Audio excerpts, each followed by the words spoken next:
So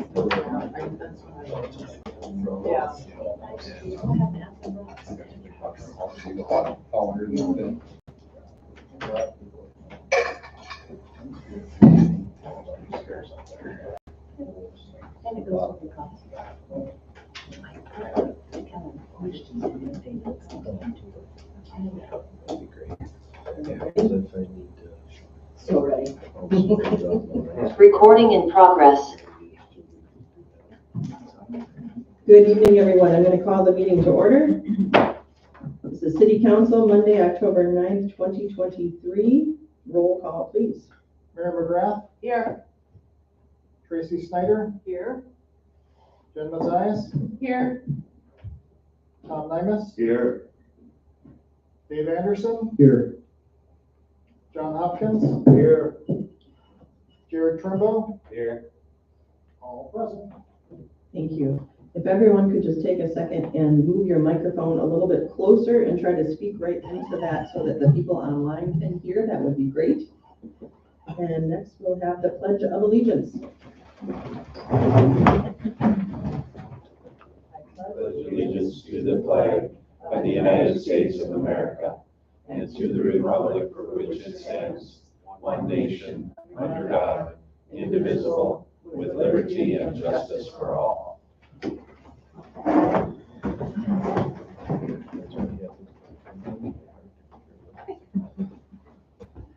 Our next item is approval of minutes from the council meeting on September 11th. I'll make that motion to approve the minutes. Second. Motion by Tom, second by Dave. Any comments, questions? Seeing none, all in favor? Aye. Opposed? Motion carries. Next item is approval of monthly expenditures via roll call vote. So moved. Second. Motion by Mary, second by Tom. Jared Trimble. Yes. John Hopkins. Yes. Dave Anderson. Yes. Tom Nymus. Yes. Jen Mazias. Yes. Tracy Snyder. Yes. Mayor McGrath. Yes. Very good. Our next item is public comment. Is anyone here tonight that would like to give public comment? Anyone online? I would like to make public comment. This is Jeremy Oswald. Hi, Jeremy, go ahead. Thanks for letting me do this virtually. Just real quick, not in favor of opening all the roads to ATVs and UTVs. I think they're loud, and I think I live on a route, and you can hear them every time you go by. So just my 2 cents, not in favor of opening up all of our city roads to UTVs and ATVs. Thank you very much for the time. Jeremy Oswald, 401 West 5th Street. Very good, thank you. Anyone else wish to give public comment, either in person or online? No one else online, Tony? There's someone else online, but they're not. They're still on mute. Okay, we will move on to mayoral announcements, proclamations, and appointments. And I have one of each. First, I would like to start by recognizing one of our campers. Lawrence, you're here tonight. Thank you for coming. I would like to acknowledge officially Lawrence's efforts at keeping our campground and walking trail and city in general clean. He has been spotted many times of his own volition, just helping to keep things clean and picking up garbage along the way as he's out enjoying sites in town. So with that, Lawrence, I'd like to present you with a certificate of appreciation. And if everyone could give him a round of applause.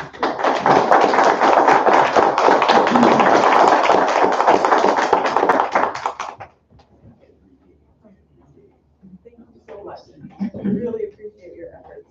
And that's at least a little something to remember us by. If we can maybe step over and Tony can get our picture with that real quick.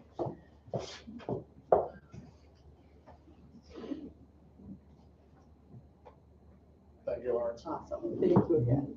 Really appreciate it.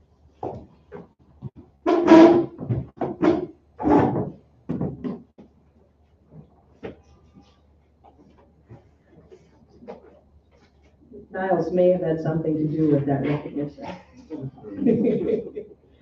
He keeps it, do you? Yeah. So you can attest to to Yes. Lawrence's hard work out there. Next, I have a proclamation, a little late in the day, but nonetheless, it still is Indigenous Peoples' Day. And I'd like to just read this through. Whereas the Red Cliff Band of Lake Superior, Chippewa, one of 11 federally recognized Native nations in Wisconsin, is a neighboring community. And whereas Chequamegon Bay encompasses the spiritual center of Anishinaabe nations. And whereas throughout Wisconsin's history, Native American leaders such as Great Chief Buffalo, Walter Brzett, and others from this area have defended Native rights and promoted sovereignty and prosperity for their people. And whereas the city of Washburn recognizes the historical sacrifices of Indigenous peoples and values the social, economic, and cultural contributions they make. And whereas residents of the state of Wisconsin have a responsibility to oppose the systemic racism toward Indigenous peoples in our state and in the United States, which perpetuates high rates of poverty and income inequality and exacerbates disproportionate health, education, and social outcomes. And whereas Indigenous Peoples' Day was first proposed in 1977 by the International Conference on Discrimination Against the Indigenous Population in the Americas, a delegation sponsored by First Nations leaders in the United States. And whereas a growing number of communities across the United States of America, including the state of Wisconsin, have declared the second Monday of October as Indigenous Peoples' Day, recognizing the historic importance of the Indigenous populations that inhabited this region and the rest of the United States of America prior to European contact. And now, therefore, I, Mary B. Motif, Mayor of the City of Washburn, do hereby proclaim Monday, October 9th, 2023, to be Indigenous Peoples' Day in the City of Washburn, and strongly encourage the City of Washburn residents to continue to promote racial equity and recognition of Indigenous cultures through education, engagement, and community outreach, reaffirming the commitment to demonstrate support of and appreciation for Indigenous peoples.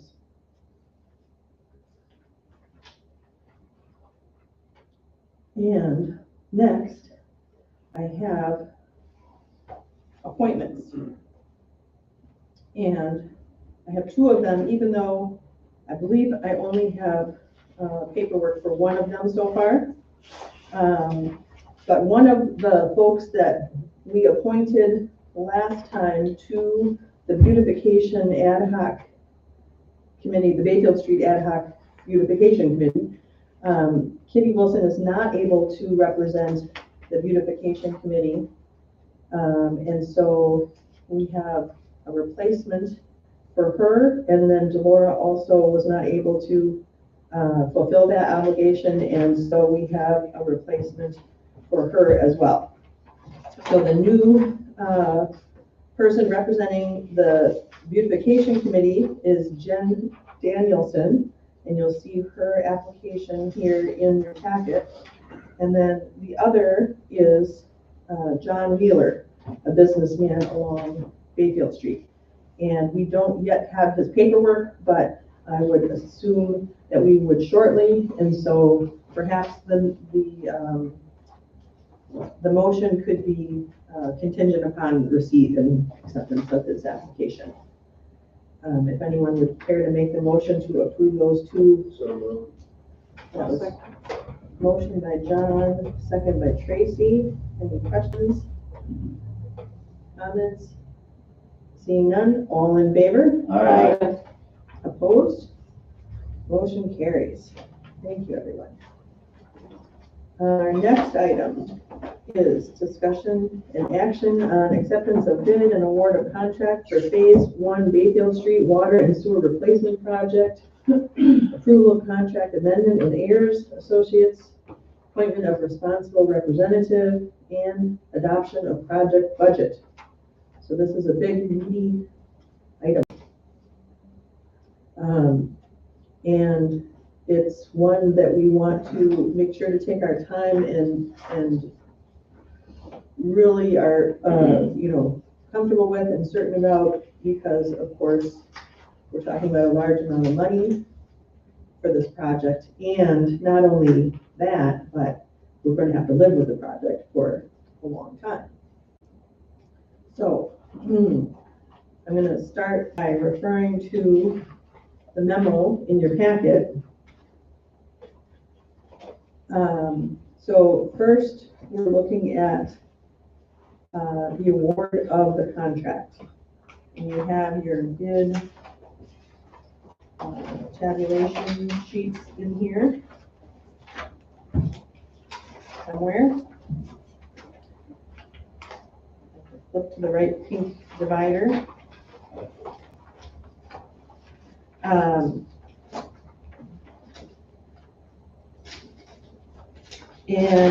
Hopefully everyone has taken the time to read through all of the information. And we do have Jake here tonight with us, if anyone has questions for Jake and his bid. There definitely are some questions that came up in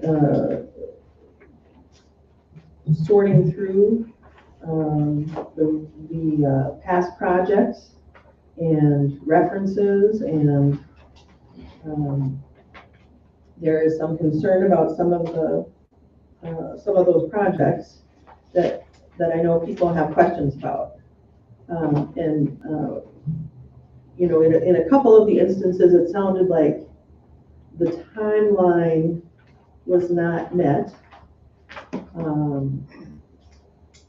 And I'm not sure if there were other details, but there are a few cities that don't want to work with Jake's Excavating anymore.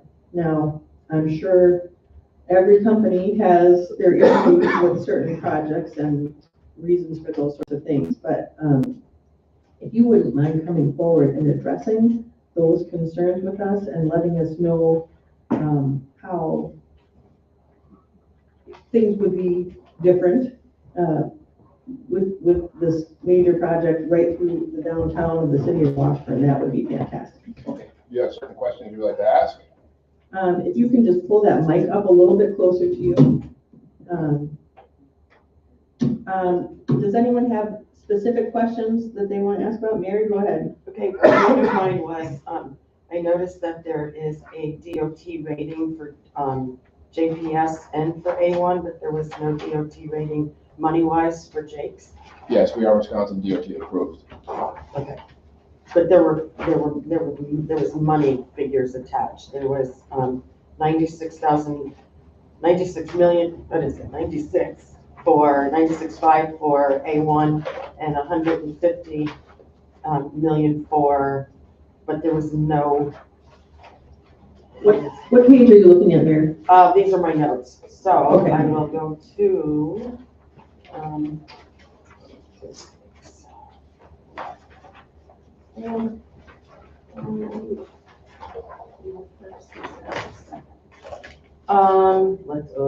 okay, it would be Division of Transportation System after the listing of all the jobs. That would be for the JPS, and there's a similar one for A1. But after the listing of all the jobs that JPS had done, there is the page that was from Transportation System Development. Do I understand, it's a financial statement submitted, and maximum capacity was 150 mil for them and 96.5 for A1, and there was not a similar page submitted by Jake's.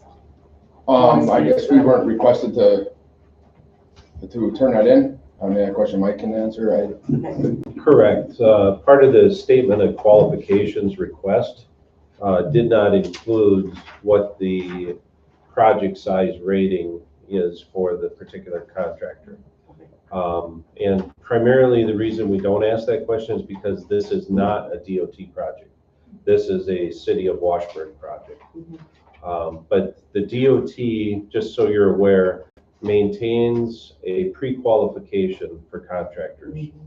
And based on their company size, equipment, I don't know all the details that go into that, then they're rated in these various categories, A through M, as to what project size in that category that they're qualified for, up to. Okay. So Okay. it's public information. We could go out and get it. I don't know if you know what you're rated I have for. not off the top of my head, I do not. Yeah, but you are qualified Yes, for the DOT. correct, yes. Now, the DOT does not maintain qualifications for sanitary and water because they don't do it. So if you notice, all their qualifications are general construction, grading, Yeah. earthwork, those Yeah. types of things. Right, and there was so much more DOT jobs with JPS. Yeah. I mean, at least 50% of JPS was Wisconsin Department. So basically, yeah, Right, apples and oranges a little bit. yeah, okay. I also had questions on the balance sheet and the income statement for the years ending 12/31, 22, 21, and 20. And that comes right after state and federal compliance agencies page 15. And that would be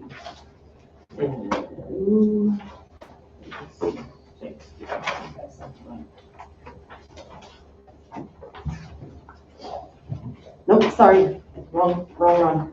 Take that away. Yeah, take that away. Yep, nope, take that away.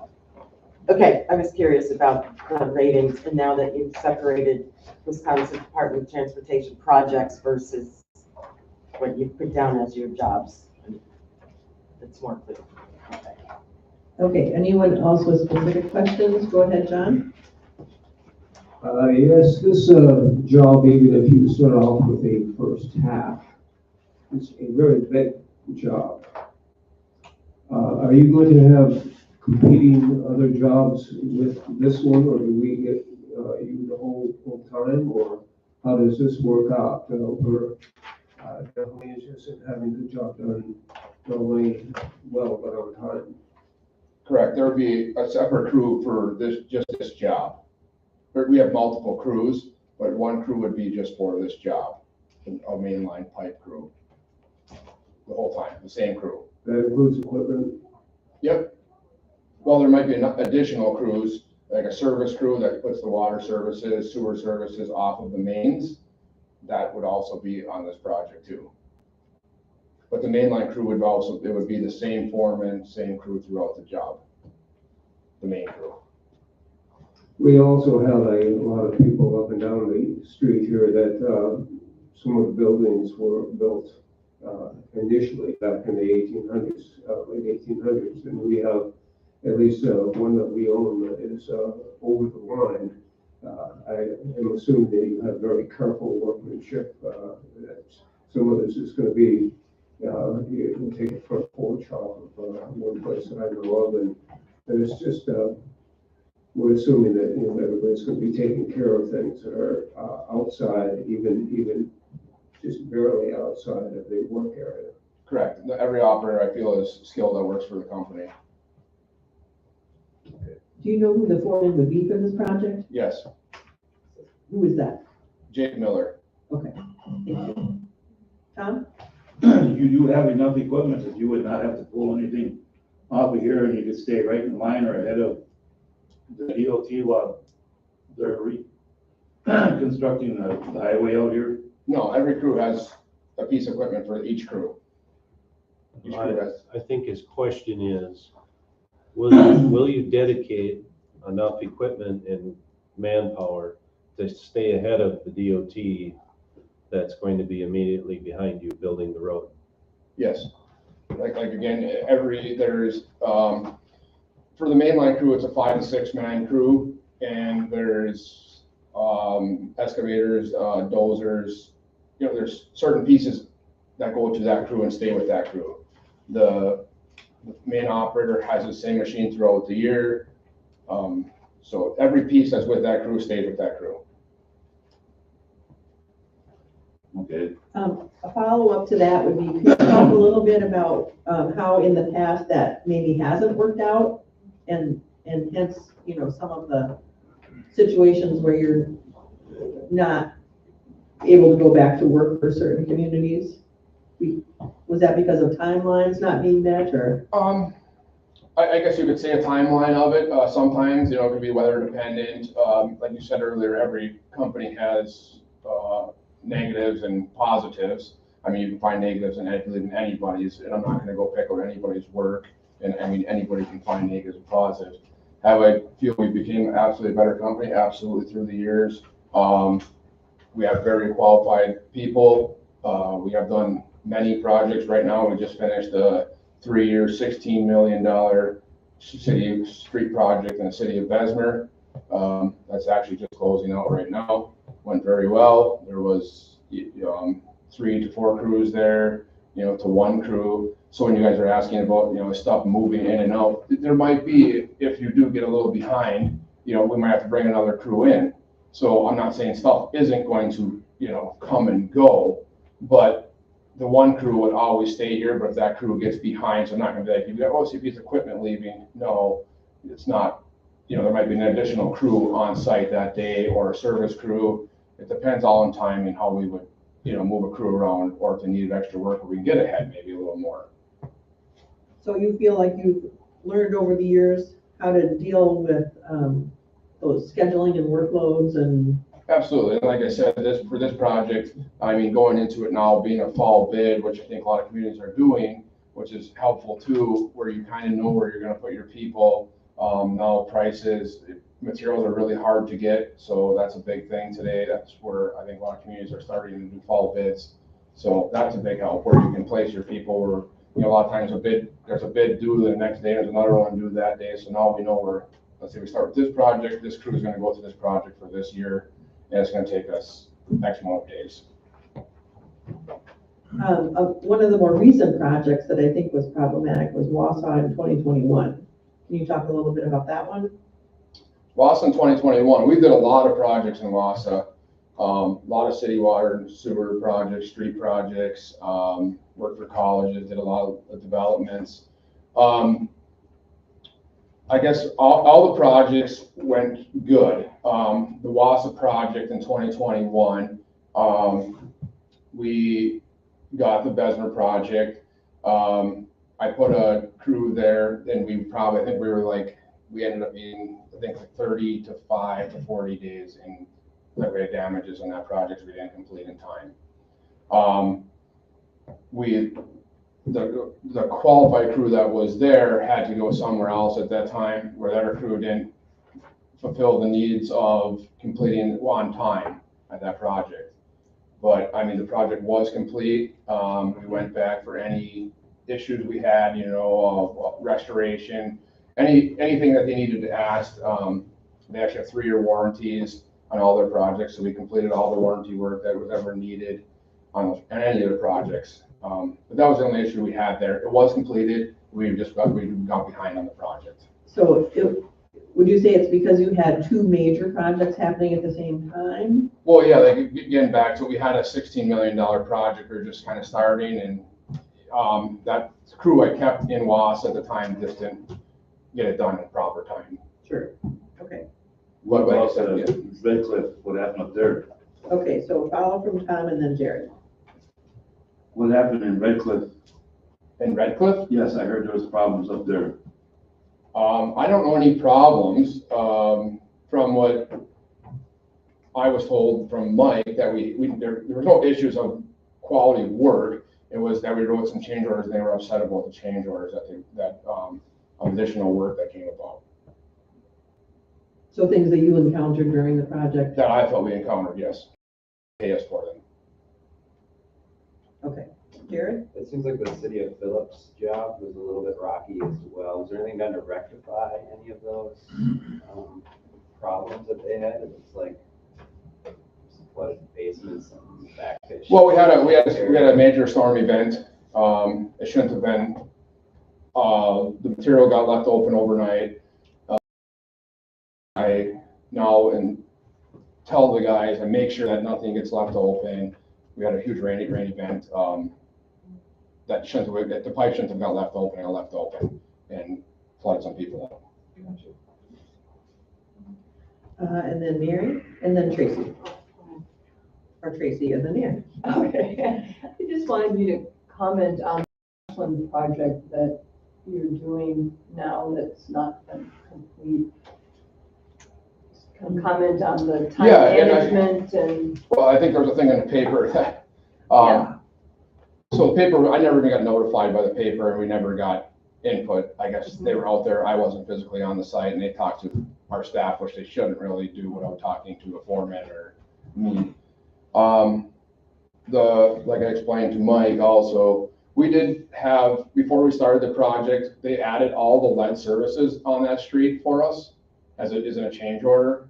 It was like, it's gonna be like $150,000 change order. And this isn't just, I'm writing a change order for additional work. This was written before the contract was, when the contract was given to us, they gave us $150,000 worth of extra work. So we did all the water services into everyone's home that had lead or galvanized service. I think there was 23 to 25. I thought I'm just using wrong numbers.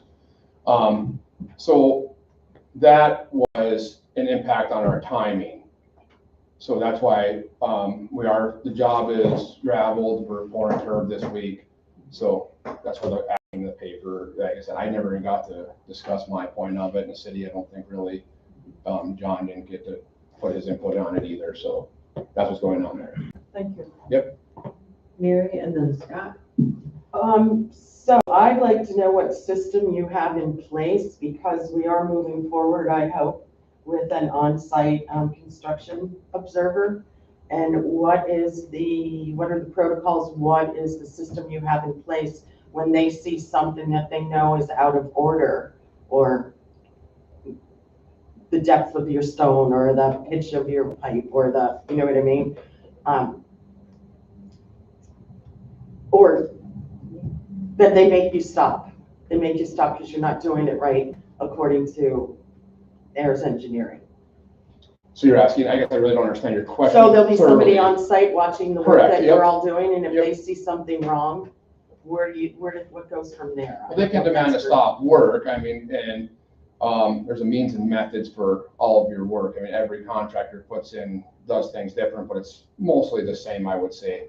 I guess if AIRS would see something, if we weren't putting enough stone, like you said, under the pipe or over the pipe, they'd ask us to correct it. Mhm. And if we didn't correct it, then we would have, then they would have to take further action on that. I don't know their standards, how they would go after that. Mhm. I mean, like I said, again, they could demand stop work, but we really never have that issue. Okay. I mean, did I answer that? I don't know if I answered. Yeah, you did answer, but I'm not a trusting person, and I've seen too many jobs go crazy up here. Ashland, not that your company was part of it, but I've just seen those things happen. So when Scott put, having on-site construction observation happening, Sure. I was thrilled because we've seen what's happened in Ashland, we've seen it in Duluth, many communities, and I didn't know how you are set up to stop work if they see something that's off. Most projects today, and I guess I'm not talking for engineering firm, it's how the cities do it with engineering firm. But most of the time, we always have an RPR on site all the time. There's always usually an inspector. Not yours, someone else's. No, that you guys, the city hires, Right. and then whoever the AIRS hires or whoever the engineering firm would be. So it'd be their qualified person would be on site. That would be interesting to know for that Ashland project that you're talking about that wasn't your company, but that they're having the six, yeah. I was gonna talk about all that, in my experience, and give my opinion as well. At the spot. Okay, Oh, my turn. sure. Question is, have you done projects that are structured like this in that the city is be doing the utility work, the DOT will have their own contractor doing the highway work immediately following. So we've got two separate contractors that need to work in sync and follow the DOT timeline. Have you worked on a project similar? Well, yeah, actually, we just, like I said, completed the Besmer project. And JPS was the contractor on the DOT portion of it. So we made, all, our first year, we had to complete all the highway detour on our roads. We had to make the detour routes for JPS for the first year, because we did a first year there, then they came the second year on the DOT portion. So we had to conjoin a lot of monthly meetings and stuff with JPS. Our tie-in points where we met this, tied in with the DOT portions. We have worked multiple on that project a lot with them, yes. Okay, and have you done utility work before with the DOT following right behind? A lot of time, the DOT work is bid with the project. So this is kind of, I see on ordinary. Usually like your contractor here at Hoffman, usually they would be, I don't know if they would sub it out or if they would do it themselves. But like we said, on the Besmer project, that's the closest we've done where we had to work with Peterson on that whole project for 2 years. We did that on purpose, but we understand that this project in particular is going to require more coordination than normal. Correct. On both parties, I feel. Okay, I'm gonna have Matt talk and then Mary. And I was just gonna. Oh, sorry. No, it's okay. Okay, I was just gonna give some comments from our experience with City of Ashland and talking with other municipalities. And with this bid coming up, got some information that I was authorized and could share. Jake can weigh in if he has any other understanding or opinions of how things are going there, but I can say City of Ashland is and has been, I think, generally pleased with using Jake's as a contractor. Yes, there's currently the one project that is delayed, but my understanding is everything is moving and Jake is working with the city to get that done. And the city just, I think last week or 2 weeks ago, Ashland just awarded their most recent contract to Jake's. So to the extent that, yes, that project is a little delayed, it didn't by any means cause the city of Ashland to think that he wasn't responsible there. The comments on Ashland's other road work problems and issues, 6th Street West, that's the big one that's been a large debacle. That was JPS that was the contractor on that job. That just got resolved after years of litigation and settled that whole issue. Jake did 6th Street East that the city has no problem with on the other side of that. Quick question on Yes. 6th Street West. Did Ashland have an engineer supervisor? No. But now they are now including that in other projects as well. And then as far as capacity, I do know also, and correct me if I'm wrong on this too, Jake, but you had put in other submissions or bids potentially for the Red Cliff job this fall as well and aren't doing that. So you do have a crew and you have capacity right away to start moving on this. Yes, Right. correct, and we're doing that project we just got awarded in Ashland. We're doing that this fall. Yes. That's just some alley work. It's not a lot of work, but we started it this week, or actually we started last week. So, And I think that was kind of the follow-up of my question was, I was looking at the contracts that you have on hand, and I just wanted to have like that kind of, because it seems like, and it's to nobody's fault, right, that you're trying to get work, and I think contractors, people do this all the time, right? They try to get a bunch of work, and then all of a sudden sometimes they get work, and all of a sudden you're spread thin. And so that was my main question, was looking at the contracts at hand. You have a completion date coming up in 10/23,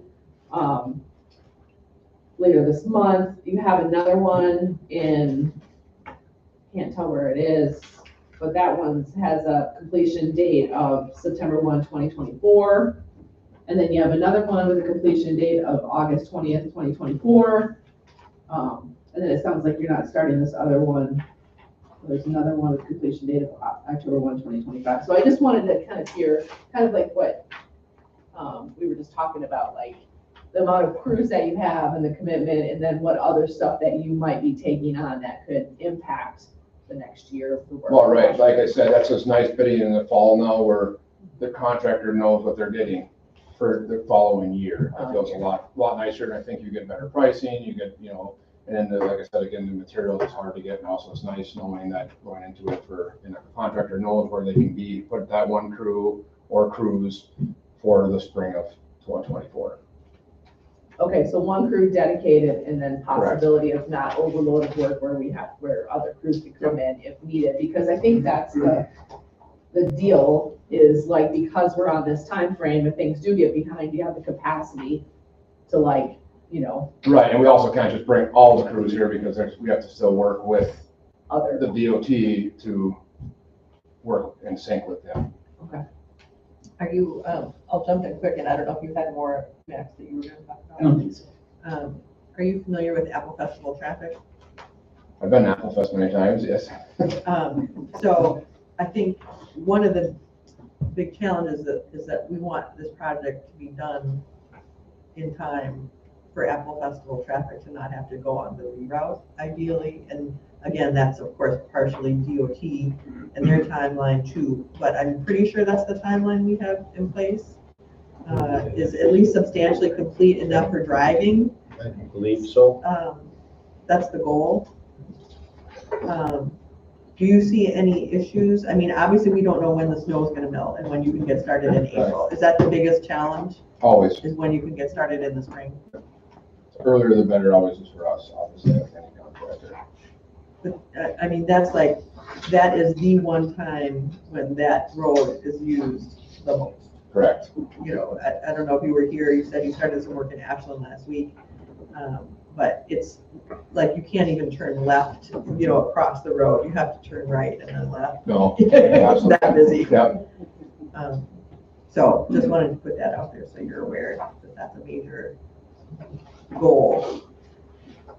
Anyone else have any specific questions, Mary? So again, clarify for me, please, how the overseer from AIRS has a problem with what's happening with your team.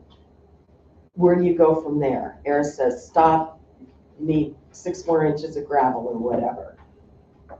Is your team prepared to do the 6, or is there this? Absolutely, yeah, absolutely. We work with the RPR on site, and I can't give you the spec book reading. Maybe that'd be a question more for Mike, how they demand stop of work. Specs are what specs are. Yeah. I want to know how the people interact with each other to keep the project moving. Or is there the ladder that you have to climb for? No, I mean, is everything made on site or within City Hall? That's what I want to know. on site. We try to solve every issue on site. And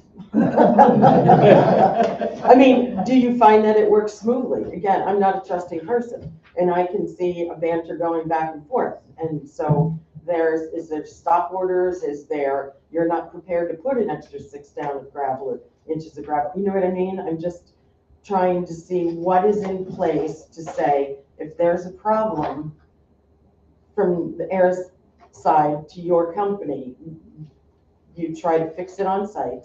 Correct. And then that's pretty much it. It's fixed. Yeah, and if, as the resident project inspector, RPR, yeah, that's their authority to recognize that the work is being done in compliance with the specs and the plans, and when it's not, to point that out to the foreman on site, who is Jake Miller. Which is Jake a operator foreman or a Operating main hole. So he'll be in the main hole. Vito, yes. All right, so he's the guy that's digging. Pointed out to him to make him aware that, hey, this is not meeting specifications and you need to meet specifications. If actions are taken that now bring it back into compliance, that's what we're hoping for. Okay. If there's issues that happen, believe me, my inspector will call me and I will call Jake. Okay, that's I good. have his cell Should phone and he has my cell phone. Okay. And we will talk through it. And if it still not comes to resolve, because we can't end up with substandard or acceptable installation by code. That is not, this has to, as Mayor mentioned, this has to last a very long time. It's going to be concrete pavement on top of it. So if it gets to that point and nothing happens, then Scott and I will have a conversation about what are we going to do. And, you know, if for some reason the contractor is unwilling, and again, I hope it never gets to that point, but if the action is not corrected, then there is discussions that happen. And if they are unwilling to meet the specifications, then now we need to probably involve your attorney and potentially the bonding company. So it escalates. Okay. We hope it doesn't have to escalate, but that's kind of the chain of command through the escalation if need be. Right. This is nothing personal. I have two questions. One is a theoretical, if, once you get into the project, you discover, like with errors, that maybe there needs to be an adjustment to the specs because of something you find underground that you were unaware of. Right. Is that when a change order comes in? Correct. Yep. If there's a change in project conditions, whether it's existing conditions or what we had planned to do isn't working and we need to do something different and it's going to have a cost implication, then yes, that becomes a potential change order where we negotiate through that and then bring that to the city for justification, whether that's Scott as the project representative or, but yeah. Follow up to that? Follow up on that. My practices on such things, it's my preference, you know, if we encounter something that's unexpected, I like to know what all of the options are in advance, and so that we can work with heirs and the contractor to pick the best option in the interests of the city. In a timely manner. In a timely manner. So, Okay. and that would then, if we can agree on that, then that's what we would agree to as a change order. And then my other question is regarding some feedback that that our administrator received in following up with some references, and it was about conduct, periodically needing to be reminded that treatment of associates needs to be improved.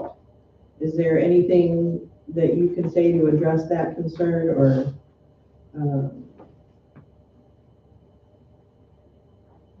I don't know if you know what I'm referring to. Most of the people I spoke with indicated that there are times when Jake's code of conduct is not up to standards. He needs to be reminded that that's not how we treat associates in the industry. That's one of my biggest concerns coming into this discussion. So if you wouldn't mind addressing that. I'm not on site all the time. I go for monthly meetings. I might work on site. Like I said, there's multiple crews, so I'm in all over sometimes. I might work on the job for the day. I might be here for the week. I might not be here for 3 weeks. I guess times have gotten heated on any crew site, you know, between crew members, city members. Right. I think it's just, we'll definitely work on that. I think, you know, I remind the crew also of, you know, talking better. Sometimes, construction guys happen to slip by this a lot of times. I mean, and, sometimes it rubs back on us, how we talk amongst ourselves. Stuff's not going proper for the day. But yes, there's always need for improvement. I think we're getting better at it, and we're improving. So you think it's more of like a language thing, or an attitude thing, or? I think, sometimes there's language between the guys too that happens out there. We get reminded of a lot, which I feel happens on a lot of construction sites. But yeah, I think it can be improved all the way around. Anyone else have any questions or follow-ups? Other questions that you asked? Anything else that you would like to make us aware of or let us know, or? No, it's not bad. Okay. So when you start this project next year, will this be your biggest project of the year? I can't guarantee you on dollar amounts. I don't know what's going to happen in the spring. We could get I don't know how communities are bidding. It could be a multiple. Next year there could be a fall bid or a spring bid or summer bid for the following year. So I don't want to tell you no might be our biggest job, but as we start right now for this crew, it will be their only job and biggest job for the year. Yes. But I can't guarantee that it's not going to go into the other year for additional crews or. So maybe to just piggyback on that question a little bit is, will you take work that may have the ability to jeopardize your capacity to properly do this project? Thank you. That was much better. The question is, no, as I stated earlier, there's one crew designated for this project right now. For this project, there's that crew, that will be their project for the year. And this project won't warrant a second crew? One crew will be able to keep up? Yes, like I also stated earlier, there's going to be a service crew, which will be a second crew. That's like a 3-man crew. They, like I stated, they put the service and sewer and water services off of the main. And again, it depends if we can bring 2 more crews in. It's just if we can, can we work with the DOT that much too? Is there room for us all? It gets pretty cluttered out here when you're doing a big DOT project and you have 3 crews also. So stuff doesn't work. You can't be going on each end of the job. You have 2 different crews coming into each other because there's no access points, things like that. So there is, like I said, also room for bring another crew in. Well, I start with another crew. There'll be 1 crew and a service crew. Joel, did you have any questions or concerns at all? That job in Ashland and Jake, is that, are you doing full lateral replacements to the home? Correct. One last question. Sure, Jen?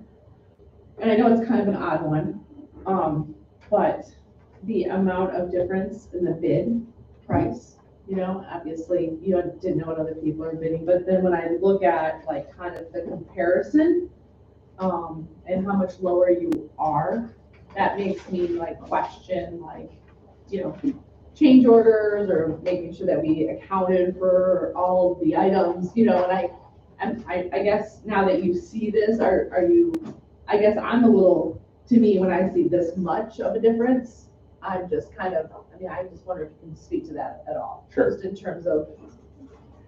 Well, I consider us a local company where we don't have the overnights.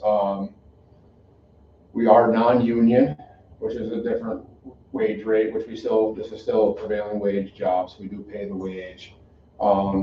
So that's a little difference. I feel comfortable with the bid, like Mike and I discussed earlier. Maybe our cost is a little less than James Peterson or A1. I don't know their overhead costs, but they're operating at an hour. I know what ours is. We do feel comfortable at our costs. Okay, that's, I just want to make sure that we're not having to Not saying you're gonna cut quarters like do costs or anything, but I see that amount, I just wanna make. And it's like back to the change orders, and they have to be all approved, you just can't really write a change order for anything to try to make money. I mean, it has to be a legit change order from Mike being approved, the city being approved. And it has to be something different than what's already in. Right, it has to be different showing on the drawings than Yep. No, different I scope just- of work. To me, that was kind of like, I know everybody, when they look at the low bidder, everybody's like, oh, low bidder. So I just wanted to make sure that we had a discussion on it, so I appreciate you talking through that. Thank you. All right, anything else for Jake in the hot seat? He should be used to it. All right, thank you very much again for coming tonight and for taking the time to answer all of our All right, questions. thank you. Okay.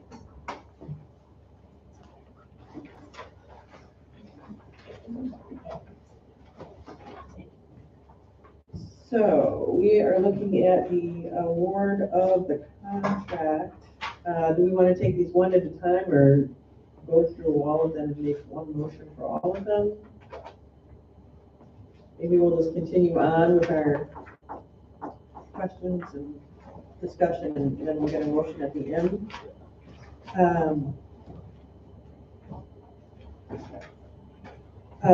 So the next one is the schedules. So Schedule B, the Washington Avenue Stormwater Improvement. Schedule C, the replacement of the water main on South 4th Avenue West between Bayfield and Omaha Streets. Schedule D, the replacement of the water main on County C between Bayfield Street and 4th Street. It sounds like those are all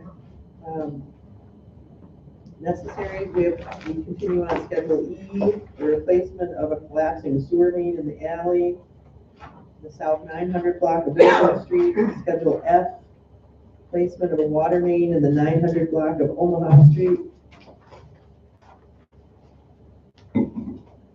Does anyone have any questions on those schedules or comments?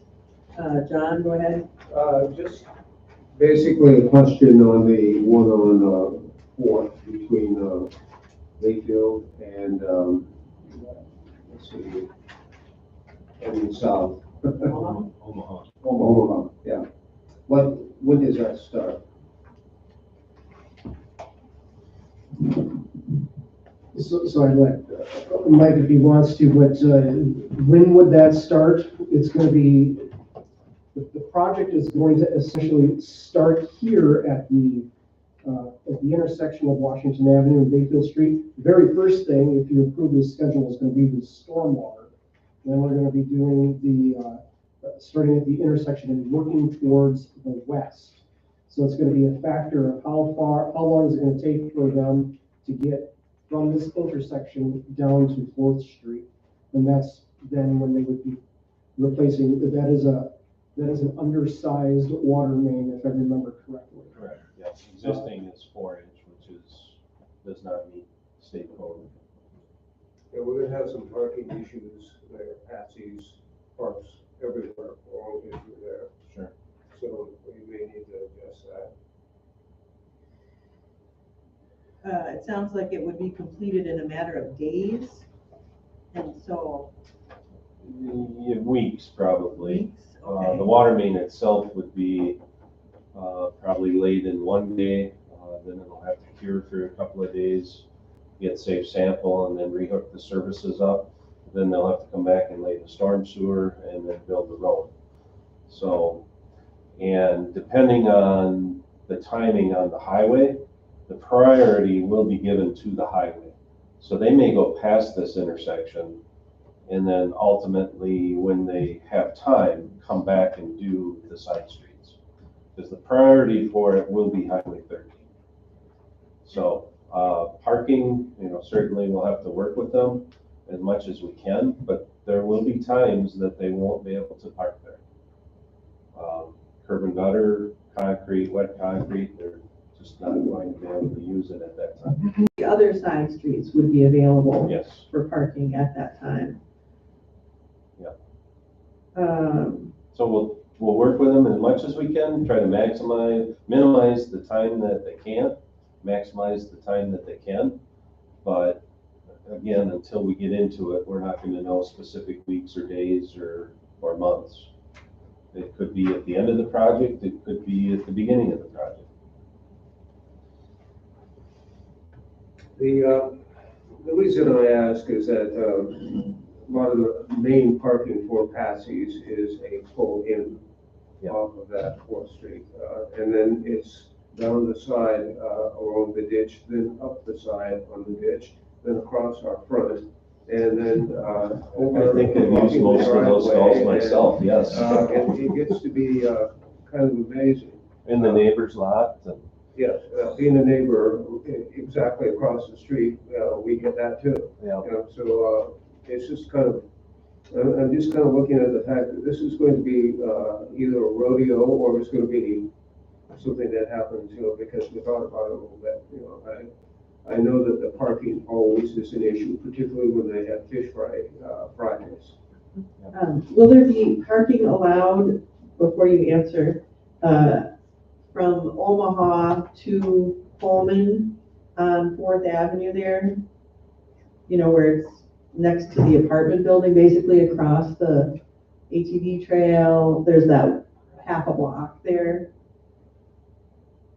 I believe there's parking allowed there now.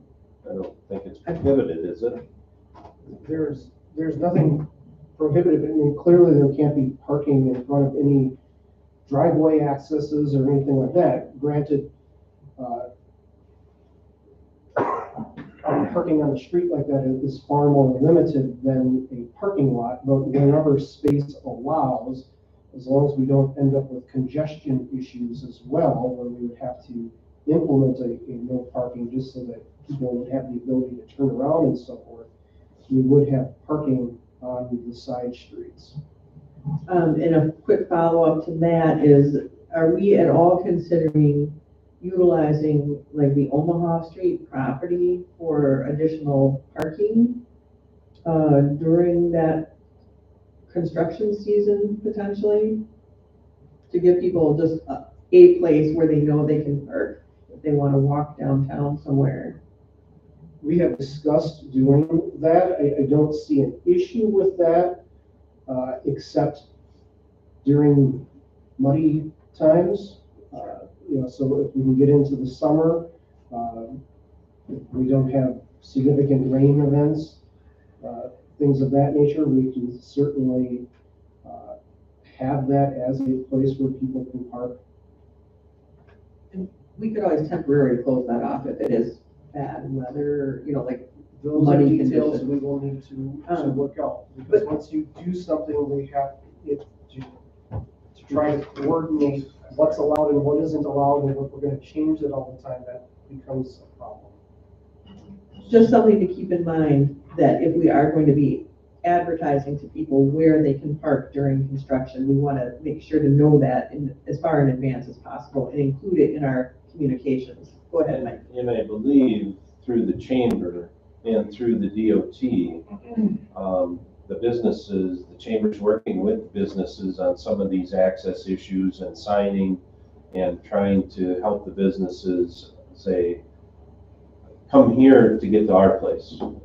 Some sorts, I don't know where those communications have gone so far, but the other thing is through the DOT, they will have business owner meetings as part of that project as well. And so communication, yes, is going to be key. Signage is going to be key. So as the chamber, the businesses, the city talks about where are you going to designate allowable parking, signing and making people aware as to how they're going to get there is going to be key for people being able to find a specific business. I think that the chamber may be taking the lead on those discussions with businesses, but I really feel a responsibility from the city being the one who's going through this project to make sure that we are making sure that those communications are happening and the plan is in place. So maybe we can get an update at some point on what those plans are. Sure. And if you'd like me to be involved, we can schedule some meetings with the chamber and coordination. And we're going to be starting to meet with the DOT as well as we start planning through the winter here so we hit the ground running in the spring, so. Yeah, I just see that as a red flag of like, oh, the chamber's gonna do this and we're gonna, yeah, to me, that's like, we just know, that's a lot. And so I would feel more comfortable if at some point we had some, you know, even open meetings with everybody that's people, the council and the business, we can get together and make sure that. Hear the concerns. I mean, I think we need to over communicate and over work together between, it just seems we got a lot of cooks in the kitchen. It makes me nervous. And that's good that we have people, but I feel like, Getting us all together on the same page is Oh, going yeah. to be better. oh yeah. Did that answer your question, John, about parking? by- Sort of, it's already a competitive event, down there in Passys. It's really interesting and people get, really irritated with each other. I'm kind of wondering whether there would be, some designated parking that could possibly, you pay for parking or something down there. Do we do that at all? Where's that? Well, there's, Joe Cook has a area down, kind of, on one side that's kind of open, and, he has a kind of, some parking could happen there. We have a big backyard back there too, but, park on the grass and things. Well, But if Patsy's wants to rent out some parking in people's personal, private property, that's an Is option that that they can possible to pursue do? on their own, right? is that possible to do? Could we just put a sign, park here, $50, whatever, I don't know, that would be that much. I mean, kind of. We won't get into that level of detail tonight, but Event it's an parking, interesting like the concept. football games and. Yeah, exactly. Tracy? I'd just like to go back to the agenda, and Yep. I think we've got a lot here that we need Yep. to get to. So we're on the I need schedules to right now. approve. Yes, yes. So that was a question on that particular schedule, on Fourth Avenue West Waterline. So any other questions on any of the, on that or any of the other schedules that we're looking at here tonight? So I think one of the questions was, do we need to do them all? Yes. I mean, I think that was one of the Well, main. they certainly describe them as. I mean, and I'm kind of, and I went back and I looked at the December, so thanks for including that. I mean, I think if I remember right, our discussion was like, once we're here, we need to fix these things. So I mean, I guess I just wanted to state that I still feel that same way. Like I get that, but it just seems like picking and choosing between these is gonna be very difficult.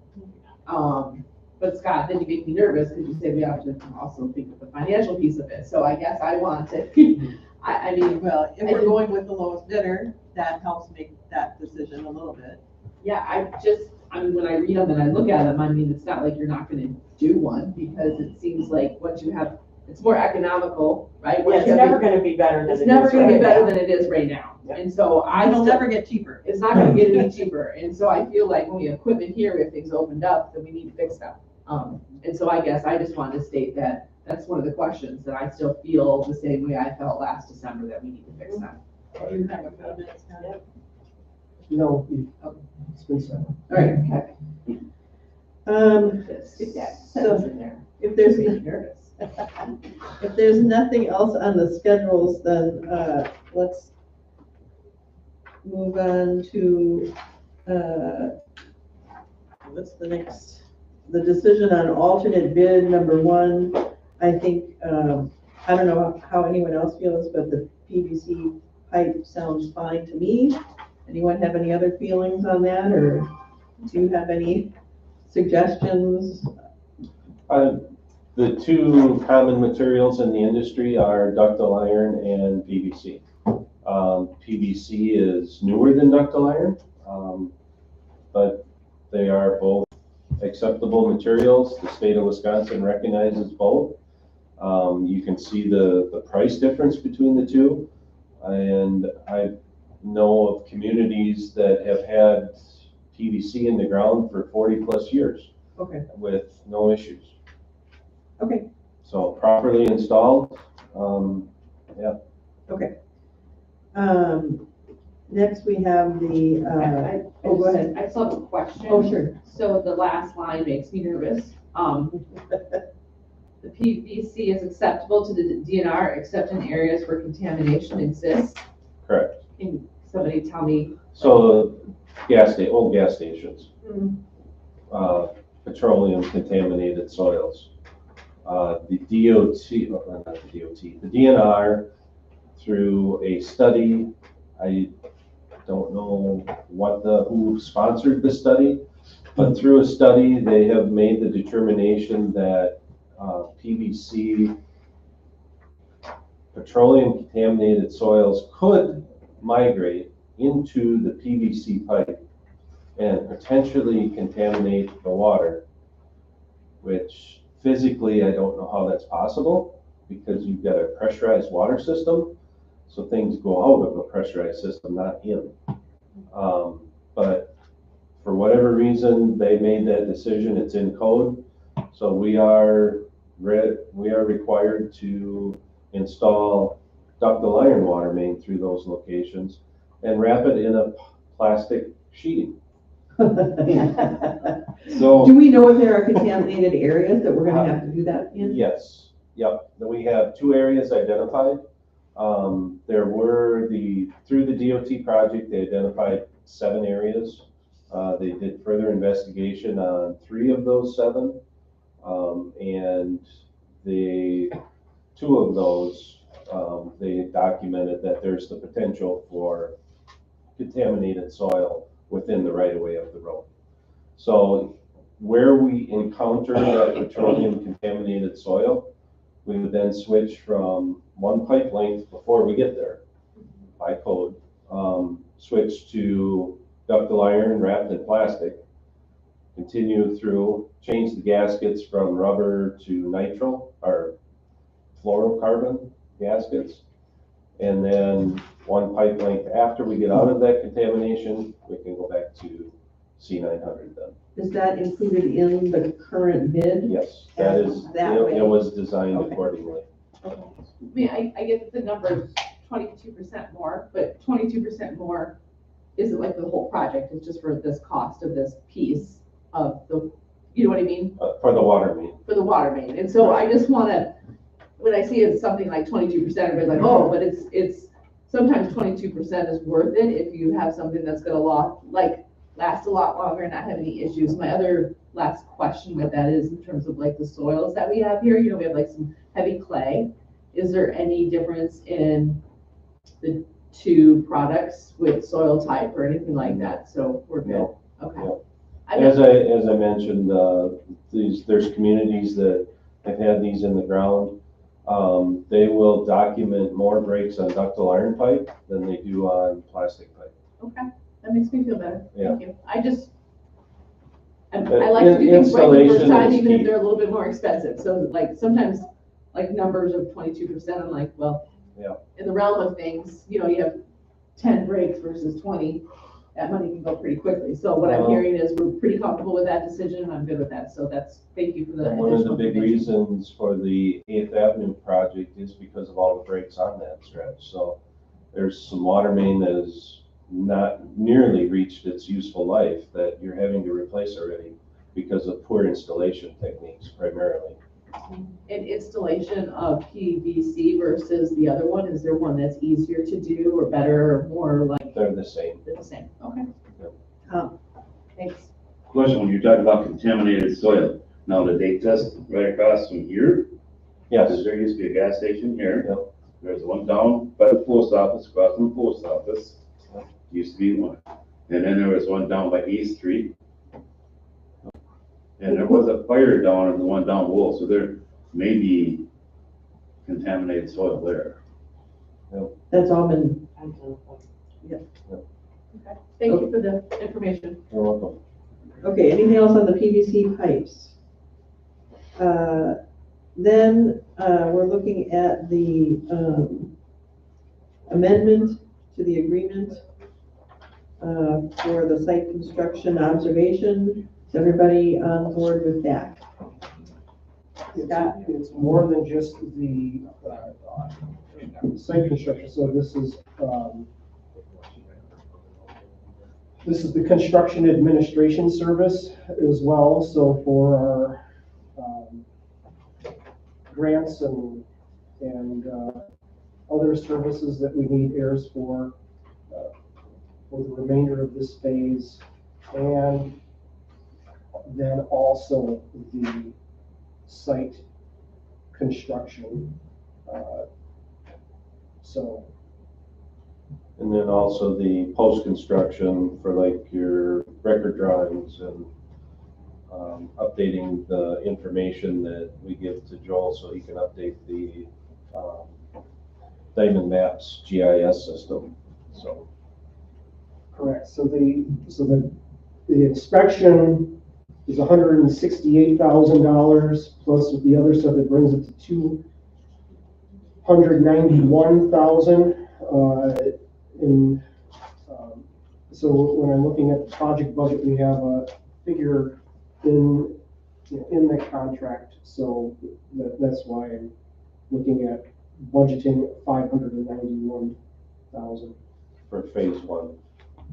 So part of that planning, I think, goes into phase two. I don't know which, because in the first contract, we had it separated phase one and phase two. So if you just added the phase one, or if you added both of them, I don't know. Right, okay. But we're just talking about phase one right now. I am talking about the amount that we'll need to include in the project budget, which is $591,000. In the phase one project budget. I believe that will include part of the planning, which we are currently in for phase two. Got it. But it does not include construction or any of that stuff for phase two. Correct. Okay.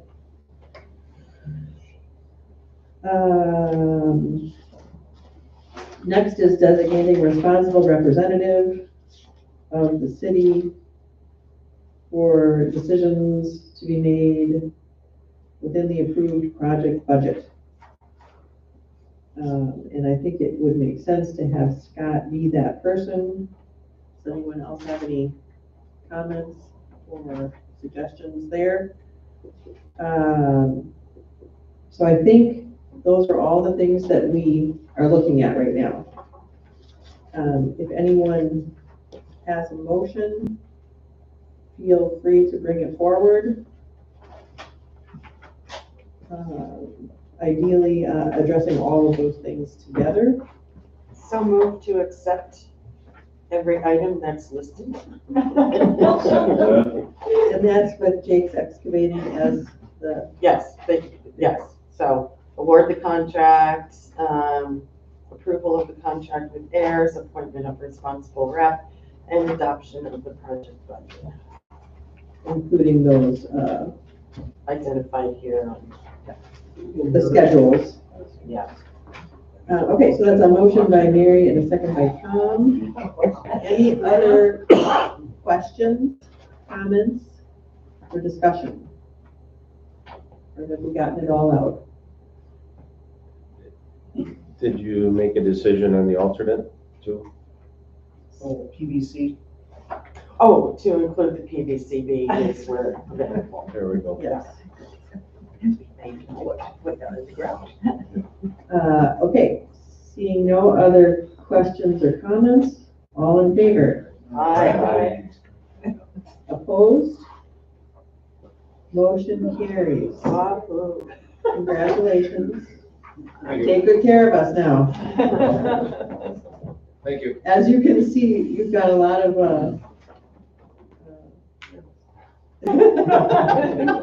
a lot of mayors. A lot of concerned council. Yes, Mike, go ahead. I would like to maybe make a statement, comment that we found in other communities, and I don't know if Washburn is going to be similar, but sidewalk inspectors. Scott is the designated representative of the city. And we will have that conversation with Jake. Jake's heard it firsthand. We will have that conversation with the DOT. We will have the conversation with all of the crews on the projects that they take direction from heirs or from the city. That's it.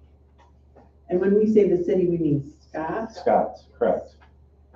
Yep. So there's a propensity for people to try and direct what's going on because they seem to know better. And that is never a recipe for a good project. So where does Jerry fit into all that? We are a team. I'm gonna have an easy summer. Have an easy summer.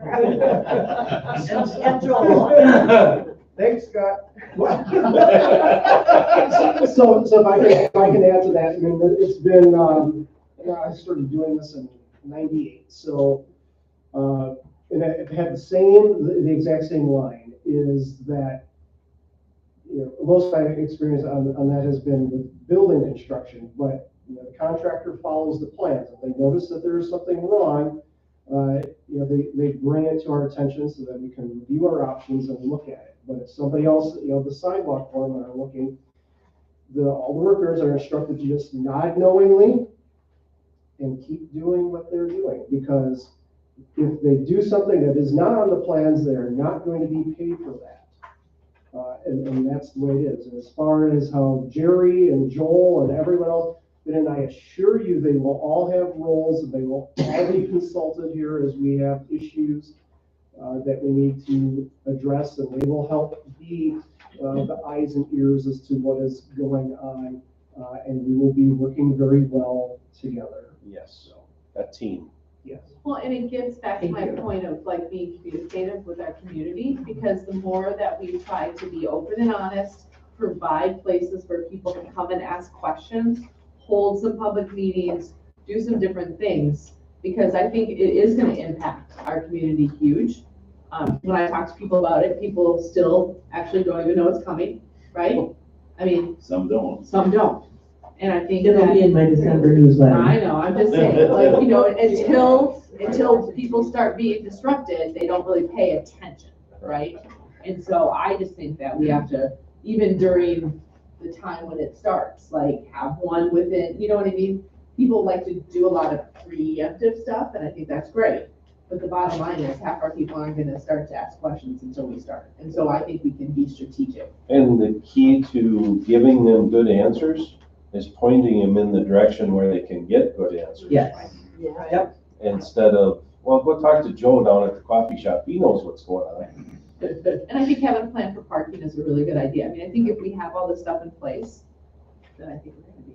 That's fine, but extra meetings and all that stuff, honestly, Jen, people have to take responsibility. I agree. for themselves. Okay, let's, So, we're not gonna get into that right now. Move on. Thank you very much, everyone, for your time. And we'll move on to our next item, which is discussion on conceptual ordinance to modify ATV, UTV regulations, which is tab 2 of your packet. Definitely the biggest tab 1 we've ever had, or that I've ever had anyway. So I don't see Chief Johnson here this evening, but there is a brief memo from him here. As I read through his memo, so it looks like there's a couple of things here. One is the speed limit. Another is the unmodified exhaust systems. And then he made a note that you may not be aware, but residential access to routes is not allowed in the state of Wisconsin. I don't know, Max, do you know if that's anything that has ever been broached with the state? So the state allows municipalities to designate ATV routes on any road that's 35 miles per hour or less. So the state says it's up to you.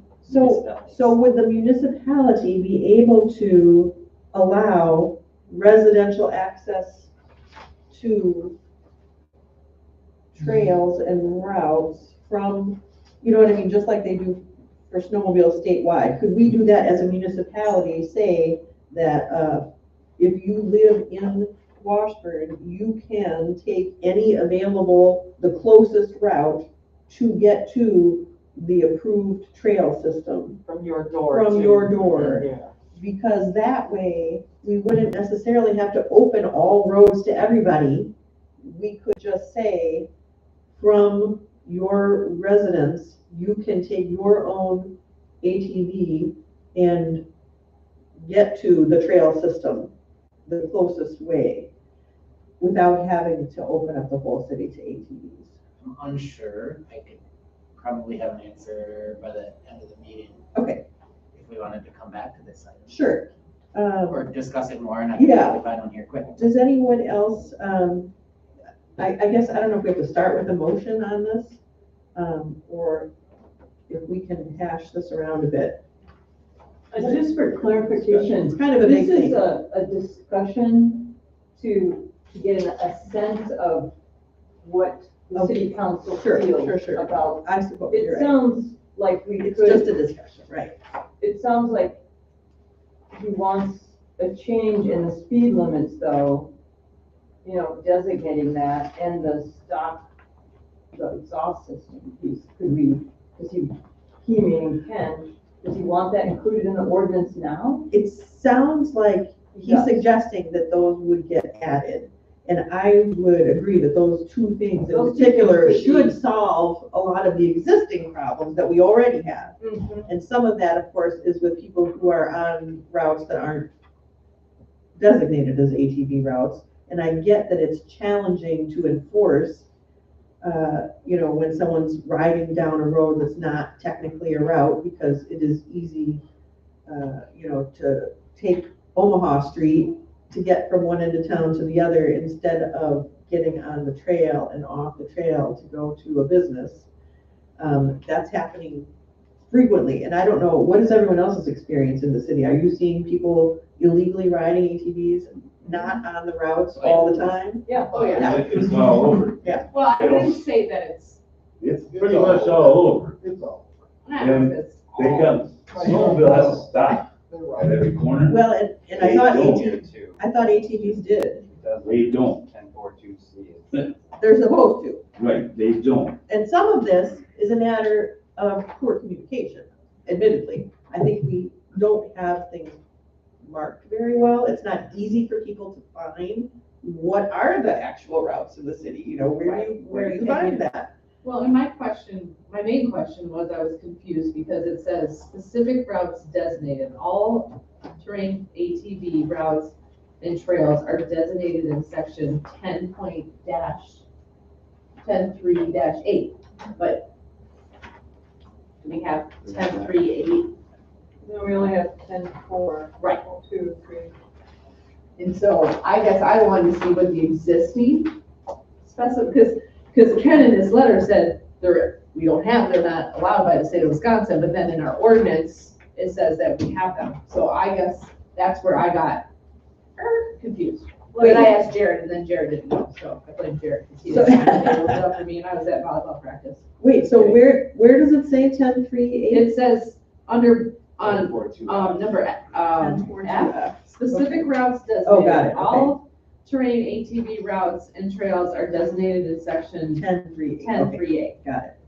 So we updated this when we sold the portion to Ironworks. Because we had to reroute the ATV route down around. Down by the Yeah. on the pump house, Yep. right? So Yeah. our way of designating this, These routes. at one point I drew a map of them all, and we do have a new map of all of them.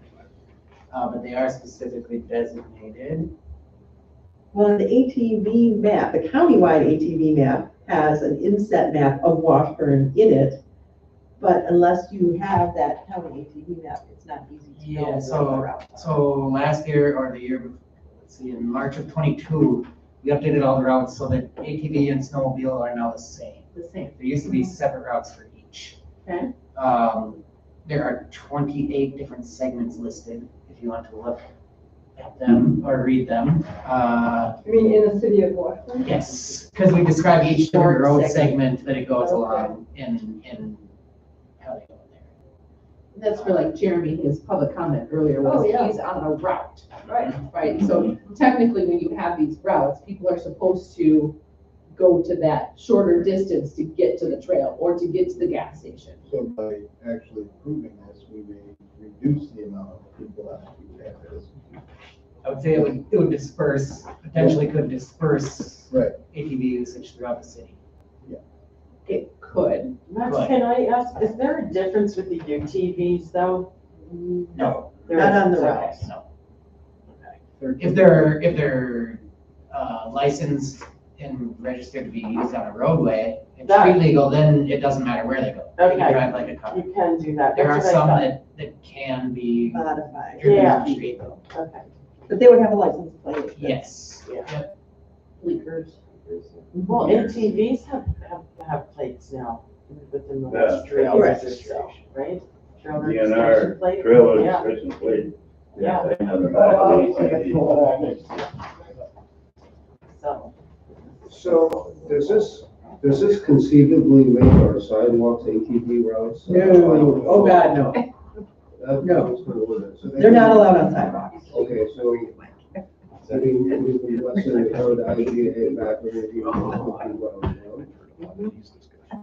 Ideally, it would be on the trail, but the discussion is, how does council feel about opening all the roads to be used as routes? So that That's what I'm asking. I mean, is that conceivably what we do? Is that, roads, not sidewalks, okay, for roads in, so we're, except for Highway 13, right, in C. except for that, my understanding is that we would have the ability to allow ATV traffic on State Highway 13 if the speed limit is under 35 miles an hour, Correct. if we so desired. But he is not suggesting that, I don't think. You mean, Ken? Correct. And that, Washington Avenue is also off limits, if I remember correctly. That I don't remember. It also does say it is not the intent of the section that the streets or avenues established as routes used for purposes other than leaving or entering the city. So it's not like people are gonna be, you still can't do your errands, it seems like, you use them. But That's not enforceable. Yeah. That's the intent, but it authorizes the use of people, they can use them how they want. And, I think to answer your question about opening up the whole street, the statutes do, if they are authorized for snowmobile or ATV use, they do require that user to ride the furthest, most right portion of the road that they can. So you're not supposed to drive down the lane of traffic.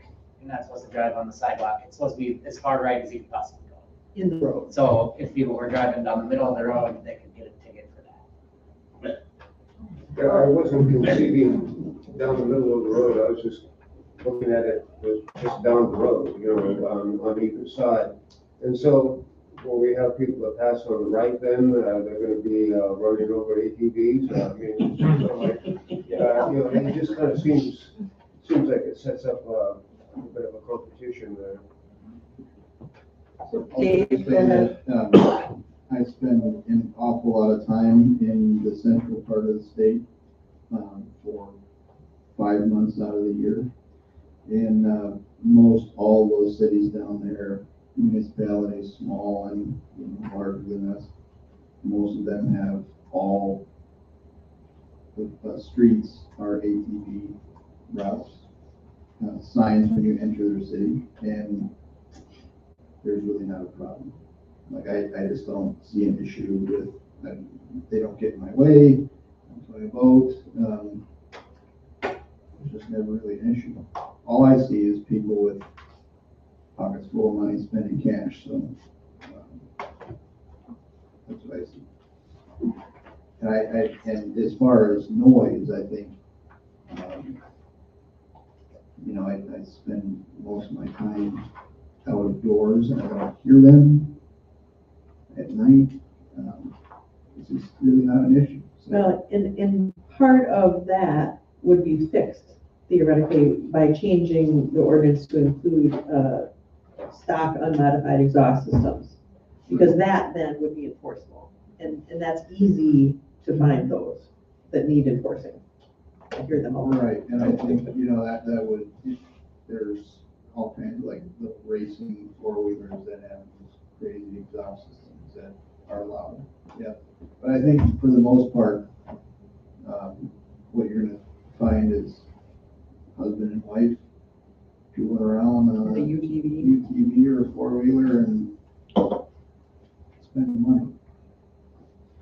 but I don't think they're gonna spend So any Jen more. and then Tracy. I don't think they're gonna spend any more money in our community. It's not like we're telling them not to be here. We're just asking for, I mean, I guess I don't see what the issue is. Because if they're using these UTVs to go to get gas and to get to the trail system, if you open that up to every place in our community, does that mean like the kids are gonna be driving them to school? Does that mean they're gonna be parked in our IGA? And is that something that you feel like that we, that, I think you have to be 16 to drive on a roadway, so not everybody will be driving them. no, I'm just saying that does, I believe that does change, like that what's allowed right now.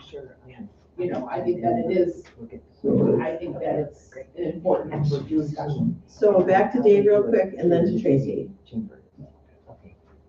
Did you have a response to Jen? Well, I mean, listen, my kid's been driving around with people in Washburn since he was 14 years old. And, you know, by the grace of God, only one ticket. And so most other 14, 15-year-olds are running around now too. And for the ones that have to. I just don't, and I don't really ever see a problem. I think this is one of those things that if your community has a leniency towards them, the people that own them like to travel to your location. So, but locally, I don't think there's going to be any more or less UTV or ATV traffic on our roads than there already is. Tracy? I used to live in Minocqua. They allowed snowmobiles on Highway 70, and it was, I mean, it was crazy. I just don't think that we should open up all of the roads, the streets in the city of Washburn to UTVs and snowmobiles. I think we're just talking UTVs and ATVs right now. Okay, well. Snowmobiles are a different thing in that snowmobiles are allowed to go from a residence to the trail system on any route that is the nearest access. That's just a thing that already is. The UTVs right now allowed to do that too? No, and that's why I'm asking Max, is that an option for us to make that? Well, then what's the routes? So the routes are actually designated routes that anyone can ride their ATV or UTV on. I thought the routes were anybody from your residence. Nope. Same with snowmobiles, Only could go to that snowmobiles. closest route to get there. Only snowmobiles can do that. Routes are designated routes that are allowed, that you're allowed to ride on.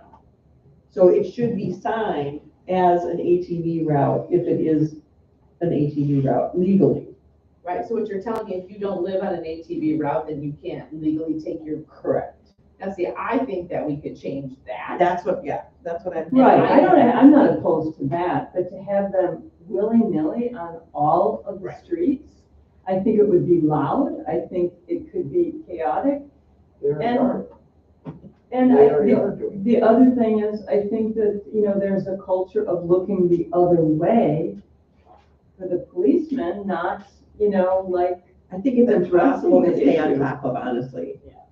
It's literally impossible. There are so many people that are not following the law that it is impossible. That's why if we make the speed limit and the exhaust systems part of the ordinance, that's going to help with the ability to enforce some of the problem. To kind of disperse them off of the trail, so.